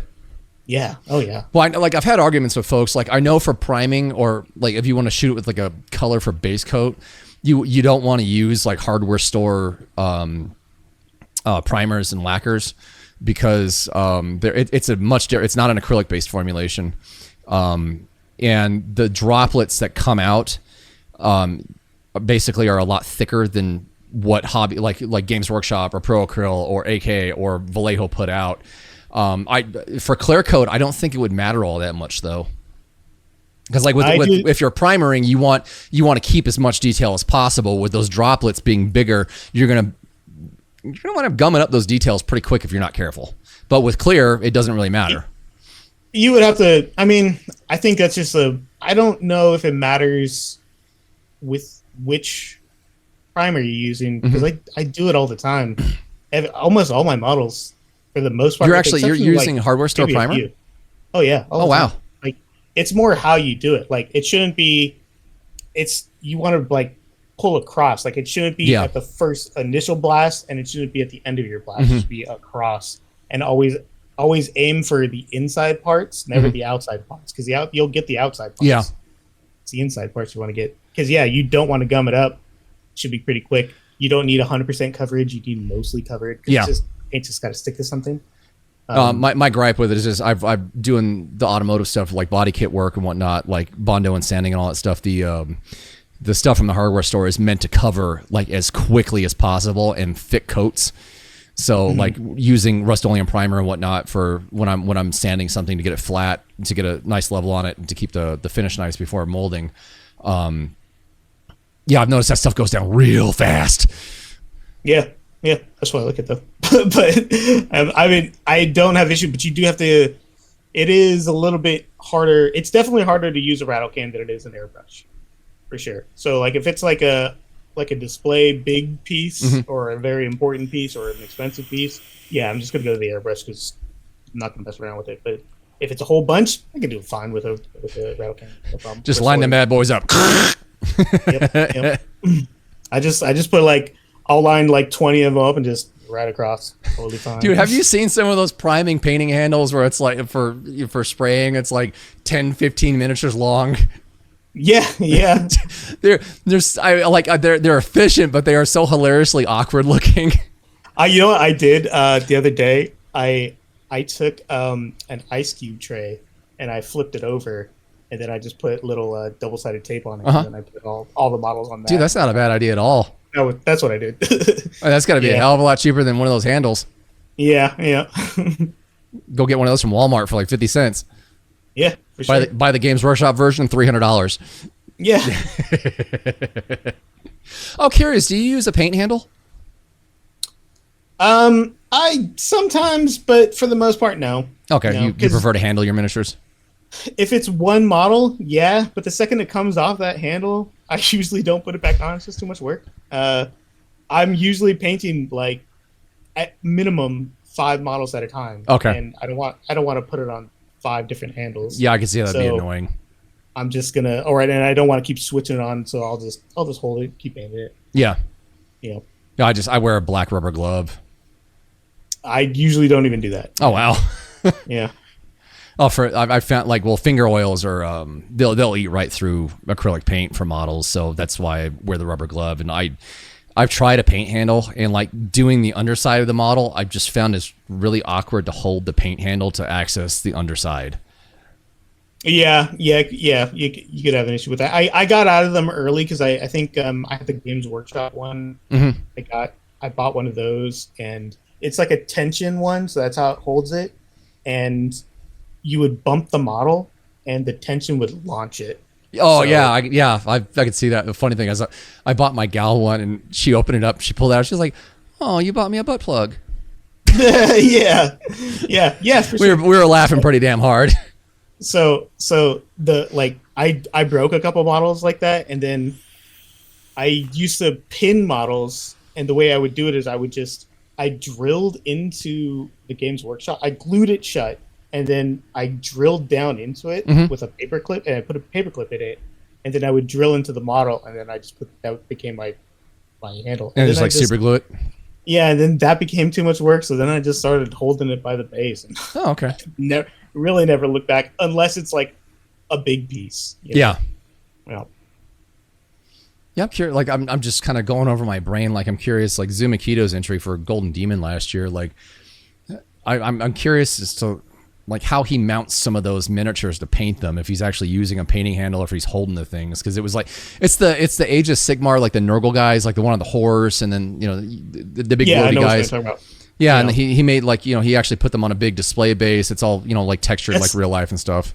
That's the one that he didn't win anything for, right? For some weird yeah. That was the one year. That was the first year that non-Eavy Metal staff were judging. Yeah, that was a funky one. So yeah. I know I saw that video, but I don't know how he did it. I will say when I did my Golden Demon, I mounted everything. There was some crazy way I mounted everything, and it was a whole bunch of different sub-assemblies. Oh, do you paint in sub-assembly? For some pieces, yeah. If it's like a whole bunch of miniatures, no. But if it's like, and it depends on the paint scheme as well. Like if their helmets all got to be white and their armor is black, then yeah, sub-assemblies. But only if it's like productive. If they're all like ultramarines and they're all blue, then so just depends. Yeah, I was hanging out with Painting Bestie yesterday, and we were talking about that whole subject. And for me, like, just it would I can't. I always paint my models to where like people are gonna pick them up, look at them, and I might possibly enter them in a competition. I don't know, but I do everything in sub-assembly, and some people find that really strange. But at the same time, like we were both discussing that, and like a lot of the videos you see on YouTube, people always pre-assemble the models, and they're doing full assembly painting. And their rationale is, well, if you can't see it on the model, then it doesn't matter. And to me, I'm just like, oh my God, I would drive myself crazy, like knowing that like something is not properly painted. I don't subscribe. I've heard that before, and it drives me nuts. Yeah. I don't like that because I know. Like, yeah, exactly. That's why it would drive me nuts. It's like, well, like the Ulrich Slayer that I did, I painted him in sub-assembly, and if I remember correctly, the part where his cape goes on, his hand holding his helmet, the wolf skull helmet. If you put the cape on, you can't get the helmet in there to assemble it. So you have to put that on before you put the cape on. So I painted most of the cape stuff first before assembling. I had to fill some of it in with super glue to get rid of the seam. I set on the model. I was like, crap, I got to do the helmet hand. So I didn't know what was going to be visible once the helmet hand was stuck to the model. So I actually painted a hole in the bottom of the damn helmet. Once assembled, you can't see it. Yeah, but I know it's there. I was just worried that if you flip the model over for like judging, you'd be able to see the bottom of the helmet, and I didn't just wanted a flat blue color. I wanted to actually put a circle in it. Yeah. I would say the only time I don't paint something is like glue points. That's pretty much it. Yeah. Well, okay. So moving on to like the last bit. This is the last question I'll ask before we go into your Instagram is, what advice would you give painters just starting out to help them avoid the same pitfalls you experienced? So I guess it kind of depends on what you want to do with the hobby. If you just want to game, slap top them. It doesn't matter, but if you want to learn how to paint, this is what I did. So I mentioned earlier that I bought Death Watch, and I painted them all. I bought Deathwatch because I knew I'd be able to play with different colors on their shoulder pads. That's the exile or the punishment chapter, isn't it? Yeah, kind of sometimes. Like the all black armor with silver trim, and then like the one chapter, the colored pauldron. Yeah, okay. Some of them are there exiled, some of them are punished, some of them are there because they want to be. So I wanted to play with different colors. What I did was I had like, it comes with like 10 intercessors, the old box. I don't know what the new one is. And I painted each, like I went and I found different tutorials, and then I painted each one in a different style. Okay. And I kind of learned different ways of paint, and that actually taught me how to use a brush better. What I liked, what didn't work, what was kind of useless. And I learned a lot just from that one box. And that kind of mentality kind of stuck with me. Just try new things. If you feel like you're stuck in your skill, go find something new to do. Yeah. Okay. Yeah. So keep doing new things. I used to have a lot. I still kind of do. I'm not a very confident painter. Like I still, even though I have, I don't want to say like a big Instagram, but I have a following. People like my work. I still think like, oh, I'm not a great painter, you know? So I started the Instagram so that I can get over that. So I can, so I can see my work, because you paint and you're looking at it and you're like, oh, this sucks. And I remember a long time ago, one of my art teachers told you like, oh, you're your own worst critic. Yeah. Because as you're painting, you're seeing your flaws. You know they're there. Later, I had another teacher who said like, never point out your flaws because only you see them. Yeah. If it's a bad enough flaws, they'll tell you. If they don't, it's not that bad. Yeah. So that's what I did. I would paint it. I would take a picture of it. I would post it. I would forget it. And then like a week or two later, I would look at it and it's like, oh, that's actually pretty good, man. I don't know why I hated myself for that, you know? So, just keep painting, keep doing something new, find new things to paint. Don't get stuck in any one thing. Yeah. I would say. Yeah. Well, that's kind of the neat thing about painting is like, there's always something new to learn. There's infinite things to learn. Yeah. There's different styles of painting, so many different things. And you're never going to, even when you think you've mastered something, you really haven't, there's always something different to do. Oh, if you say you've mastered something, you've given up. Yeah. That's a great way of putting it. Yeah. So the thing I found is, there's styles and ways of painting out there that I'm not really big on, or I wouldn't do myself, but just watching, people on YouTube give examples or looking at other people's models on Instagram, to me, it's really cool because like there is always something you can take away and learn from somebody else's work or somebody else's approach. They might do something a little differently, or they might do something differently than you, and you try it in your own workflow and you find out, wow, that actually works really well. I can totally substitute this out with this now. Yeah. Yeah. It's like the grim dark painting style, especially like where you get a sponge out and whatnot. That to me, like I don't like doing battle damage on my Space Marines. I like making them look like they just came out of a car wash. I see that was space wash. That was another thing that I learned recently too, because I used to have that same thing. Like I like them clean, but they would still have like kind of like chips in their armor. I actually just started putting some sponge marking on them and then highlighting them like and it looks really cool. So it's like I combined these two techniques that look really good together. Yeah. So it just learn a different thing and then see how you can integrate it into your own style. But the grimdark style, there's been a few applications of like color that I've seen people do that I tried in my own work, and I was like, wow, this actually works really well. I like this idea. This is neat. I dig this. I can totally use it. Yeah. And it was just kind of a modification of like a few steps in my head, especially for like metallics and whatnot.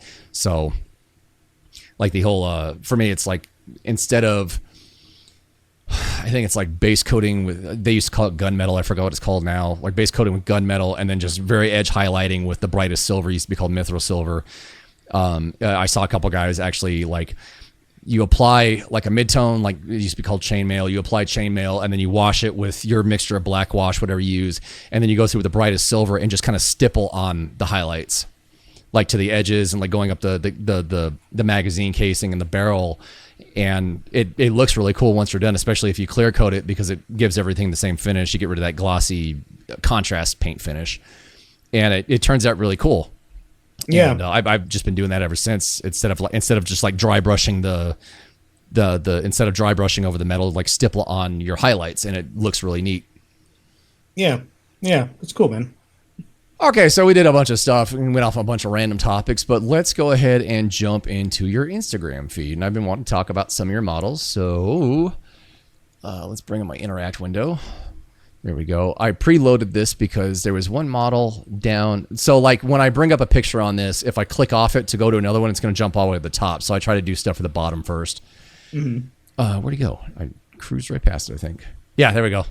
I have a real soft spot for Deathwing. Oh, Deathwing. Yeah. And this guy, this is astronomically cool. I think I did the whole Deathwing box like that. Oh, really?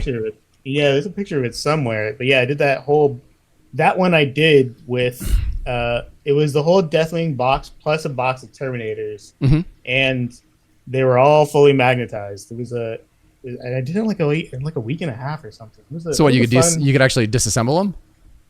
Not those ones, the Terminators, like the ones with the heavy weapons. Like they have like the cyclone launchers or the assault cannon. Yeah, those are all like fully magnetized. So it was a lot of painting. It was a busy. I think it was like a week and a half, 2 weeks, something like that. It was a busy week, but yeah, that was the first time I did Deathwing. Mm-hmm. Yeah, so that was a good one. Plus, I like doing. They have like a lot of I don't know what you call it, like their checkerboard type thing. Mm-hmm. I Checker love patterns. Doing stuff. Yeah, I don't like tape them off. At the time, I wasn't taping them off. I just freehand those. I'm curious, and I think some people might be like, what was your formula for doing the bone armor on this? Oh man, so I prime it in like a tan color. Okay. And then I build it up from, I don't remember the color names, man. It's like a pale sand. Okay. And then into kind of a bone white, but I don't remember what that color. I did this a while ago. But yeah, the trick really is the tan base. Mm-hmm. And then I do an oil pin wash. Oh, okay. So I gloss varnish it, and then the recess shading is all like a dark brown oil. Mm-hmm. Yeah. Keep all the shades brown so it appears like that kind of cream color. Yeah. That's an interesting approach. I really like what you did with the sword. I think that's that glowing hot magma style sword is a really neat idea.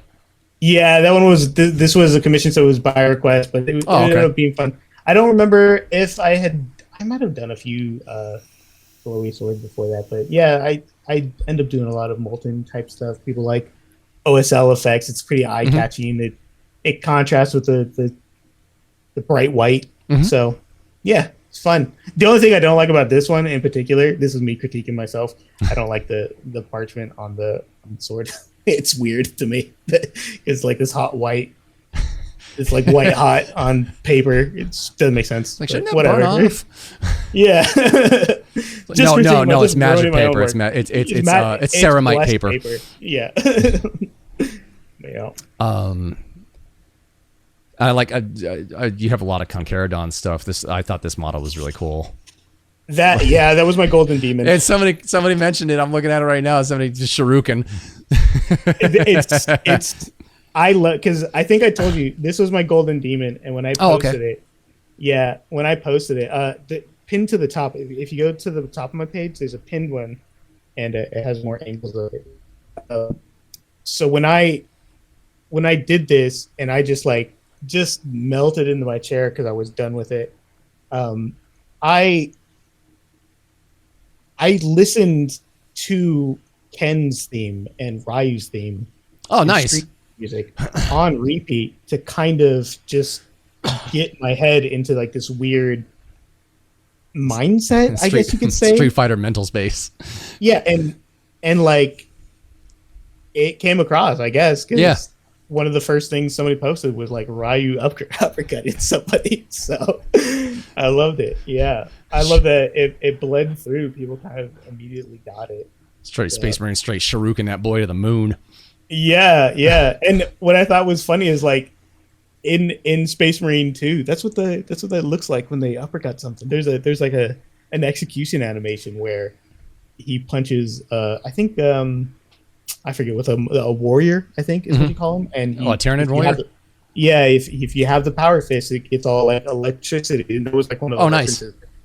Yeah. And actually, the pose is it's a Superman comic cover. It's like Superman versus Apocalypse. It's one of the covers, and I was looking at that and I matched the Apocalypse from Marvel. I'm sorry, Doomsday. Oh, okay, Doomsday. Thank you. I was like, is he talking about Doomsday? Yeah, it's Superman punching Doomsday. It's the exact pose. Oh, okay. Yeah, it was a fun one. And what'd you make the electricity out of? It's a paperclip. Yeah, the big part is a paperclip. Oh. And then the smaller parts are, I took like an Ethernet cord and then I stripped it and then pinned and glued it into place. And That's a good idea. Yeah. That's not my idea. I think I got that from Elmina Teresa. Yeah, you totally could have claimed it and I would have believed you. No, definitely not. Yeah. Did you actually use any airbrush with that? No. Wow. Initially, maybe for some base coats, but by the end of it, you can't really see any of the stuff I. Oh, okay. It was important to me that that the finished project was not airbrushed. And you didn't get a pin for that? No. That thing's totally BA, man. I would say it's probably because the base sucks. You can't really see the full base. There's like this water effect that I don't think looks great. Oh, you can see it kind of peeking out in the corner there. Yeah, and then underneath where I had to like re-sculpt his butt, like the butt webbing, and it doesn't look super great. And then I think maybe his armpit, where the uppercutting armpit doesn't look great. That's the only things I can think. Maybe the non-metallic metal isn't super great. That was like one of my first serious attempts with it. I'm not sure why I didn't, but it's okay. It's a great piece. Anybody at Golden Demon, if you judge this model, I want to know why he didn't get at least a pin for this. This is so cool. It's cool, man. It's fun. The thing I liked a lot is like a lot of people saw it and messaged me at Golden Demon like, "Oh, I saw it in the case. It looks so good in person." And when I said I posted it like, "Oh, I didn't get anything," but I had fun doing it. A lot of people were like just mad about it. That was good enough for me. That was a good enough award for me. Yeah, I dig it. I think he's great looking. I think it's a great looking concept. It's fun and it's like instantly. I mean, I don't think there's anybody left in the games in Golden Demon judging world period that doesn't know what Shuriken is. So it's like it's just a novel idea and fun and very well executed. Yeah, I do wonder if maybe it was because it looks like a Shuriken, but it isn't, and that is how they do it in Space Marine too. So I thought I thought the salamander was amazing. Oh, I posted that today. Oh, okay. I just finished that one today. That's gorgeous. Is that for your own? Is that commission? That Grey Tide, the bits maker, they sent me their bits to promote. Yeah, so I just it's a collaboration post that I did with them. Yeah, like for what you did with the contrasting colors in it, it's very, very well balanced. Yeah. Salamander's green and red is kind of an easy one. That's actually the first lava base I've done, to be honest. Yeah, I thought the lava base looked cool as hell too.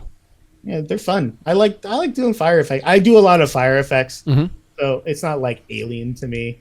But quick airbrush stuff, man. It's real easy to do. A lot of the stuff I do, I wouldn't say is terribly difficult. It's just a lot of steps, and if you can master the steps, it's pretty easy to do. It's got a lot of practice, I guess. No, just like overall composition wise, it's really easy to look at. Like it doesn't matter which way you go around the model, you almost kind of wind back up in the model again. But also, like to me, you've got one, two. You've basically got like I can't draw that. You've got a 5-point star balance to the whole thing. Yeah, and that's one thing I try to do with my models is if I make hypothetically one hand has like a power sword, the other hand has a bolter, I'm going to try to make sure that the yellow is balanced between like a blood angel. I'm going to try to make sure like the yellow is balanced through the model. It's not, you're not pulling to one side. It's just really easy to study with your eyes, and it's a lot of fun to study. And this, like, your initial thing is you go right to the body because it's this nice, bright, bold green. And then you've got the 5 points of contrast with the yellows and the reds all over the model. And it's really easy to look at. He's circled by the fire, and that's definitely on purpose. And it's fun to do. He's the bits were by Great Time. I'm not like trying to plug them right now, but they are fun. And I love doing kit bashes. That was always like kind of my favorite thing to do. Is that texture in his loincloth, or did you hand paint that? No, that's just one of their bits. Okay. Yeah, the arms, the shoulder pads, the cape. There's a cape. I've got them right here. I didn't take a picture of the back. But yeah. Yeah, you got to do a 360 round, like pictures of him. Yeah, I'm stretching out the content. So yeah. So yeah, I'll do that.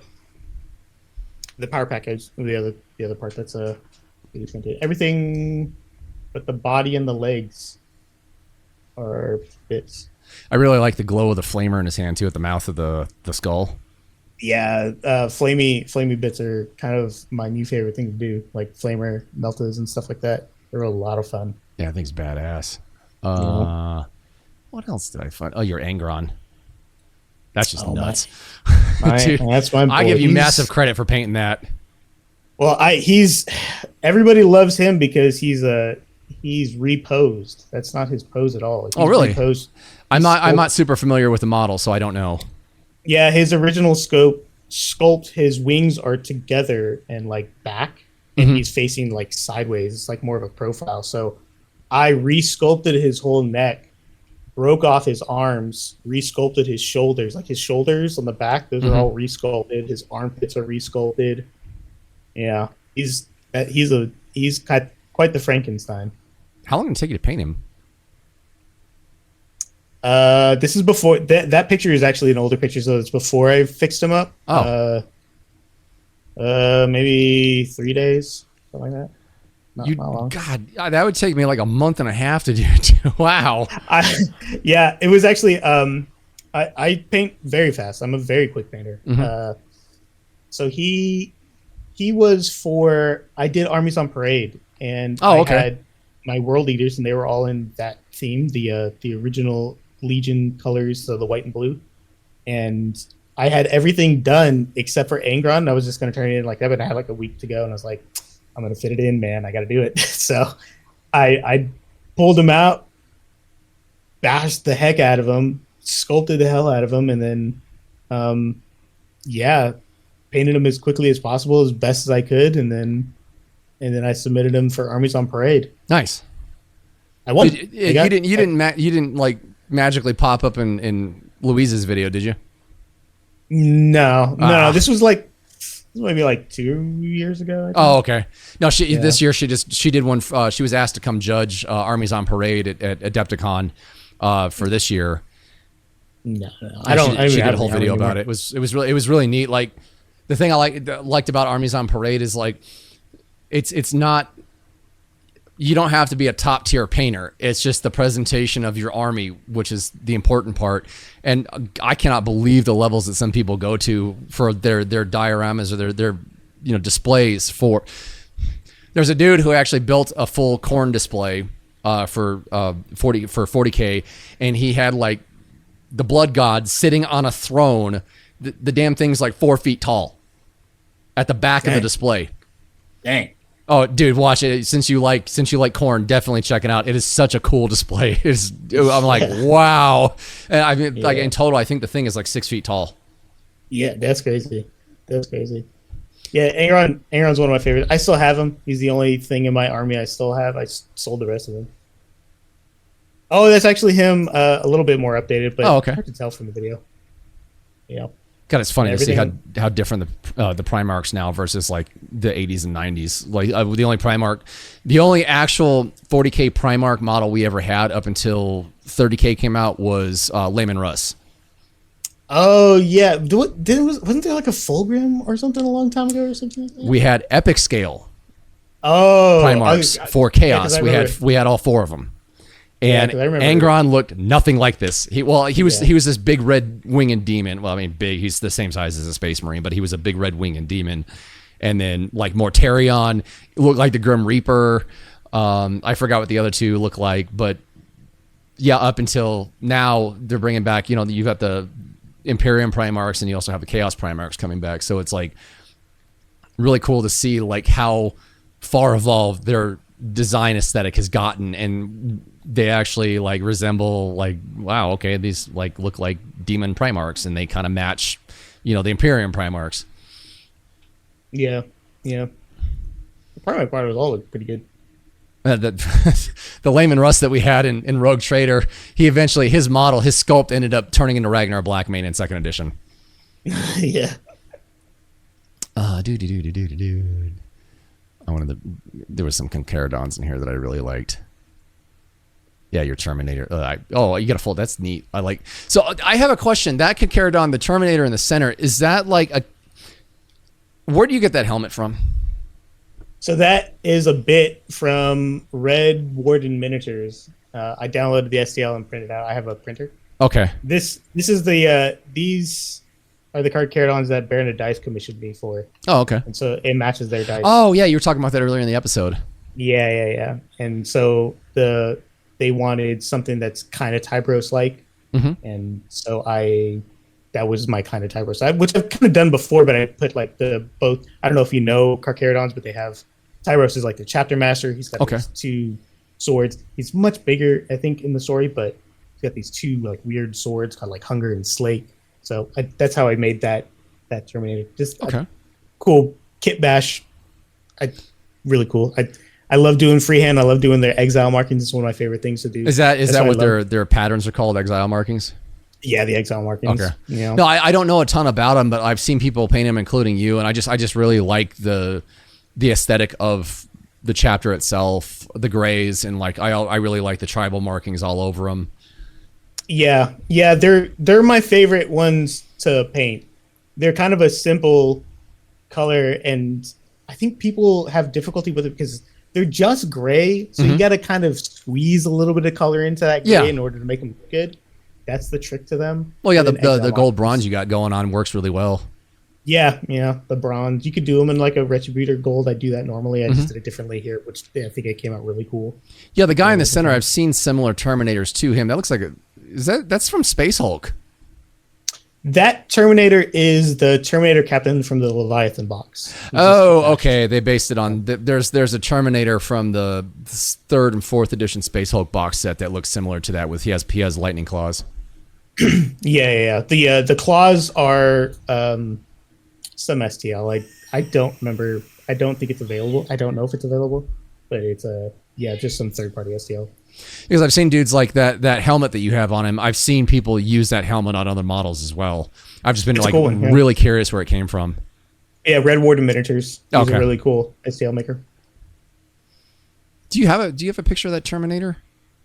Oh, I thought this was absolutely gorgeous. Your knight. This thing is wow. Oh yeah. So I did that. That's for my local. That's that symbol on his tilting shield, I guess you call it. That's the icon for my local game store. Yeah. Oh, hang on. Sorry, I was going to pull up another picture you had posted. There's one with more pictures of it. Did I scroll past it? There it is. Yeah. More freehanding. I did a whole freehand on his shoulder. This was a fun one. That was a real fun one to do because I've never done anything that big. That was the biggest model. I see the knights in stores and like even the Titans, and they just look like such a chore to paint. Yeah, it could be. There's a lot of sub-assemblies in order to do it. Just so much detail on them now. Yeah. But it's fun. I like the wide open spaces. I like fitting in my own detail. Yeah, it's a fun. That was a lot of fun. Did you come up with the purple, white, and gold color scheme yourself, or was that something that Games Workshop's done? So I came up with it's the locals' colors. That's the store's colors. So I just matched their colors. Oh, okay. But I made I came up with the color. I bought the paints myself. You know what I mean? So it's such like it's such a great combination for the livery and the way that you put it all together on him. Yeah. It was fun. How much of this did you airbrush? A lot of the purple. Most Okay. of the purple. Yeah. A lot of it's most of the purple is airbrush. Well, I take it back. Some of the highlights aren't towards the brighter areas because I fit in some ice yellow into it, and so I had to like blend it up, and I didn't want to overspray, so it kind of had to get in there to do it, especially like on the helmet, the bottom of the helmet. I didn't want to hit below, you know. Yeah, I'm assuming like the gold is all hand painted, or did you mask that off and airbrush that too? No, hand painted that. Okay. Yeah. No. Yeah, this thing is really cool. It was interesting getting back into this and like seeing that they've made knights available for 40K, like for normal use, where knights used to be previously just a thing for epic scale, and that was it. Yeah, he was fun, and I had a lot of fun with that. I'm really proud of this piece. Yeah, you should be. This thing's gorgeous. Yeah. My local store, that's like right down the street from me, they supported me a lot. They've hooked me up with like deals and stuff like that. So they gave me the model. I did the painting for free for them. So you go to Golden Demon this year, you should steal that. Be like, hey, I'm going to borrow this for a weekend. Just enter it. That would be okay. I'm doing that for LVO. I did 2 busts for my local shop. I'm like, I'm going to steal one of these for LVO. Like, we don't care. Oh no, I can't because I put third-party bits on the base. I don't think I can, but you might want to check on that because like this year's Golden Demon, because of it, it's now being forced into its own category. But there are people who actually 3D sculpted their own models. Like it wasn't a kit bash, it wasn't a Games Workshop model. They actually 3D sculpted their own models and entered them and took placing. Yeah, I think you can as long as you did it yourself. I didn't do it. So. Yeah, well, Dave, I think one of my guests I was talking to was telling me like you can't do that anymore because it doesn't comply to. There was a lot of people complaining, and they I guess are forcing it into open category now. Like if you completely 3D sculpted something, it has to be an open category. Yeah. Next to me, like that's absolutely not fair. That is no. Like if you want to build like a 3D part yourself for the model or something like that, that's fine because it's technically kind of the same as. Like custom sculpting, like with green stuff or kit bashing. But if you're doing your entire model to the point where you need to work at Pixar, you should not be allowed to enter that. Yeah. Oh, these are nice. There was that gamer's grass you've got there. There was a dude at LVO who painted up. I think he was Crimson Fist. He did like this like insanely dark navy blue armor. And then the hands were like an insanely bright red, and all of his bases were black like that. And they used that same pink and blue gamer grass. Yeah, it's a cool look. Yeah, it's a cool look.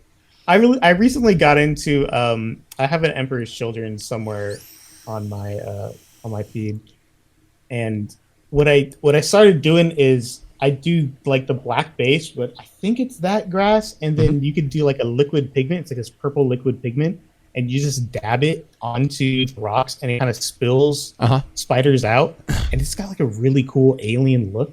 Yeah. It's such a neat color combination, especially like he did the same thing as you. He did the bases like in black, and then he was using different size tufts all over him. But like you could pick his army out from like across the room. It was just so cool, and it's neat to see that you use the same gamer grass, especially like a squad of like really good Ultramarines. I don't even what are these called? Phobos. Okay, Phobos armor. Is this like are these like the new scouts? No, because there is scouts. These are like your light armor, stealthy Space Marines. Oh, okay.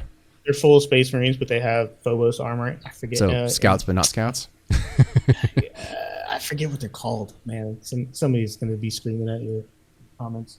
I forget what they're called. I'm still confused on what half these models are. I did the thing I switched with these is they don't have silencers normally. Those are your 3D printed silencers, and I cut them off and then pinned them into place. I don't know, it's kind of bugging me, like how small how narrow the weapons are getting now. Yeah, they're pretty like the size of a book. It's weird. Yeah, like I'm used to the second edition, the big chunky like bolt pistols and bolters, and now they're like half the size, like width-wise. It's like that doesn't look right. Aren't you supposed to be firing like 48, 52 millimeter bullet out of that thing? Yeah, they used to make them like they used to lean more into like the wideness of those weapons back then because like they used to be like the double barrel ones. They call them the hurricane bolters, I think. Like they used to make them like real fat back then. Now they're kind of leaning away from that. The thing that bugs me most about the modern bolters, I just cannot stand, is the stupid hand grip. Like it drives me. I don't like painting it. It's just irritating to me. Me it looks dumb, but I'm just old in said ways. I can never find out. I can never find anything cool to do with it. Oh, that's my. Is that Karn? No, that's not Karn. I have a custom Karn somewhere on there, but no, that's not Karn. That's just a World Eater Berserker. Okay. That was. I had like 30 of those at one point. They all look like that. It was part of the armies on parade. Yeah. Now, why did you do why are some of the berserkers like that in white? So the story is like before they met their Primarch. The World Eaters were white and blue. Yeah, they were the Warhounds, and that was their colors. I'm thinking of the Word Bearers. Yeah, the Word Bearers used to be red. Yeah, and then they turned white. Yeah, and they had all the scribe all over them and stuff. Yeah. I just like the white on the Berserkers because you could do blood effects and they pop way better. Yeah. Is that the red blood you've got on there? Is that the GW stuff that they make? Something gore? Blood for the Blood God. Oh, yeah, that. Yeah, it's a Blood for the Blood God. There's a couple different things like that. Mm-hmm. I bought them all. I tried them all. Blood for the Blood God, I think, is the best. I love it. It comes out glossy, goes on thick. It's really good. It splatters really well too. I need to incorporate this into this section. Is there one particular model that you've painted up that you want to talk about? Oh, I don't know, man. I just love them all. Here's one. Here's a fun one. That Fulgrim. So, I'll talk about this one because this was funny. Fulgrim was just released, and a guy at my local paint night, I was just going to hang out, and a guy that I normally see there was there, and he had 2 Fulgrims. I was like, bro, why do you got 2 Fulgrims? He also doesn't play. He only paints models, and he always has like the biggest model to paint. So he's got all the Primarchs with him. He has 2 Fulgrims. I'm like, why do you got 2 Fulgrims, dude? He goes, oh, I built this Fulgrim and I messed it up, and so I bought another one. Oh, jeez. I was like, what? And then he's like $150 model, isn't he? So he's like the nicest dude. He was like, all right, give him to me. I'm gonna fix him. I'll paint him, and then I'll sell him, and then I'll buy out the model. You know, if I sell him, I'll buy out the model for you. So there was like a week after Fulgrim was released, I had the first eBay rescue, or not eBay rescue, but rescued Fulgrim. He was pretty beat up too. Like he was missing pieces. His stomach had like super glue all over it. I had to like sand it down. Oh man, he was in terrible shape. I redid the whole base. It was a fun one to do. And he came out really cool. I like how you put the Emperor's prettiest boy. Yeah. Yeah, I don't care about Sanguinius. So is this the new Fulgrim or the old one?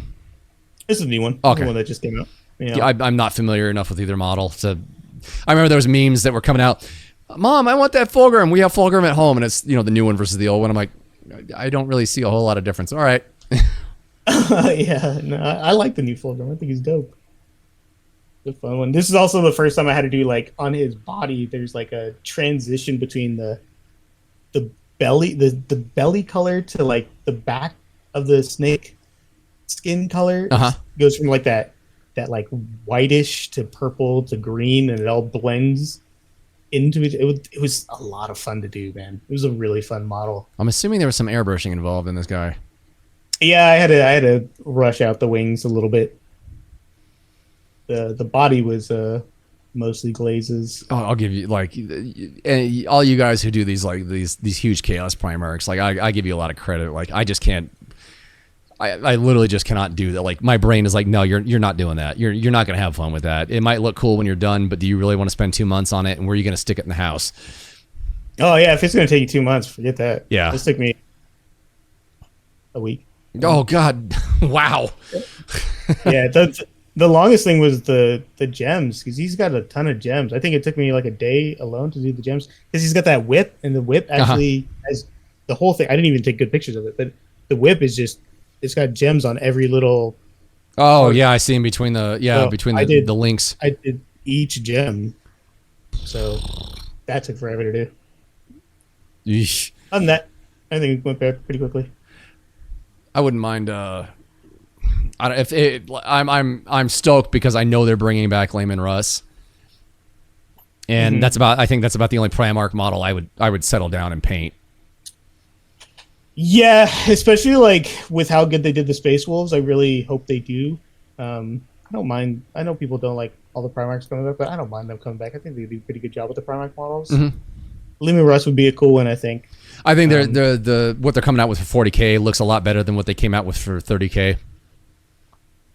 There were some of those Primarchs for 30K. They were like amazing looking, and other ones were just like total whiffs. Yeah, the Forge World ones. Yeah. Like the Layman Russ one they brought out, I thought he looked dumb. I was like, he looks stupid. I can't think of any of them that I really like. Like I love what they did with Logan Grimnar, because like I said this in previous podcasts. I just love how he's standing there like walking up like he's late for a bar fight, and he's just gonna whoop someone's ass. Yeah. Oh, the new one. Yeah. Oh, he's so good. Yeah, he's the one new Space Wolf I have on pre-order. Yeah. He's amazing. What is he like, the Santa Claus looking one before? Is he in the sleigh? With the he was in a sleigh, and then the original one he was. I painted it up. It's in my profile, but like he's got his axe behind him. And he's kind of charging forward. Yeah, that new one is absolute fire. It's so good. I didn't like the sleigh. I liked the second Grimnar, but I just didn't like the sleigh being pulled by the wolves. I'm just like, that looks dumb. I don't want to paint that. Looks like Santa. It's a weird thing. Put him on the sleigh with a Santa hat and like convert his arm so he's holding a big bag of toys behind him. I bet it's out there. I bet somebody's painted him like Santa. It's a big bag of bolters. Oh, nice. That's a good idea. Oh, that'd be funny as hell. Okay, so I'm going to wrap this up and close down for the night because we've been at it for a little bit. So let me switch back to that. So with the last portion of the show, is there any shout-outs you'd like to do? Oh, man. All the ones you mentioned earlier I wrote down so I could send you those. I've made a lot of friends on my painting hobby. You know, a lot of like my friend Noah that I played Kill Team with is a good friend of mine. People on Instagram, my buddy Dave, his name on Instagram is Warhammer TechWog. I've got a streamer buddy who I think everybody should check out. He's been doing it for like 2 years now, and it's amazing. Chimera Paints Minis. His buddy Poster Boy Paints. He's like the best Warhammer player in the world. I don't know why he hasn't won every championship. There's a guy close to me named Sectrix Minis. He's a really cool dude. He used to stream. I don't know why he's not streaming anymore. And then my friend Marta Punko, who's a great STL maker. Like Reese, making cool stuff. I do love doing collaborations with her. Making really weird, cool, classical, gross things, and then it's fun to paint. Well, I will after I get the video edited and uploaded, I'll make a list of everybody you mentioned and send it over to you and have you shoot me back their social media links. And for anybody watching, if you guys want to check it out, it'll be in the description down below. You know where to look. And I'm going to go ahead and wrap this up. Thank you, Ghost Cat Mini Art, for coming on the show and talking with me and nerding out for a little while. Switch over to my ending screen. Here's a couple more videos. I might, by the time this comes out, I might have my Ultramarines tutorial at the bottom. If not, it'll be a tutorial. Top is a podcast. Until the next one, I'll talk to you guys in a bit.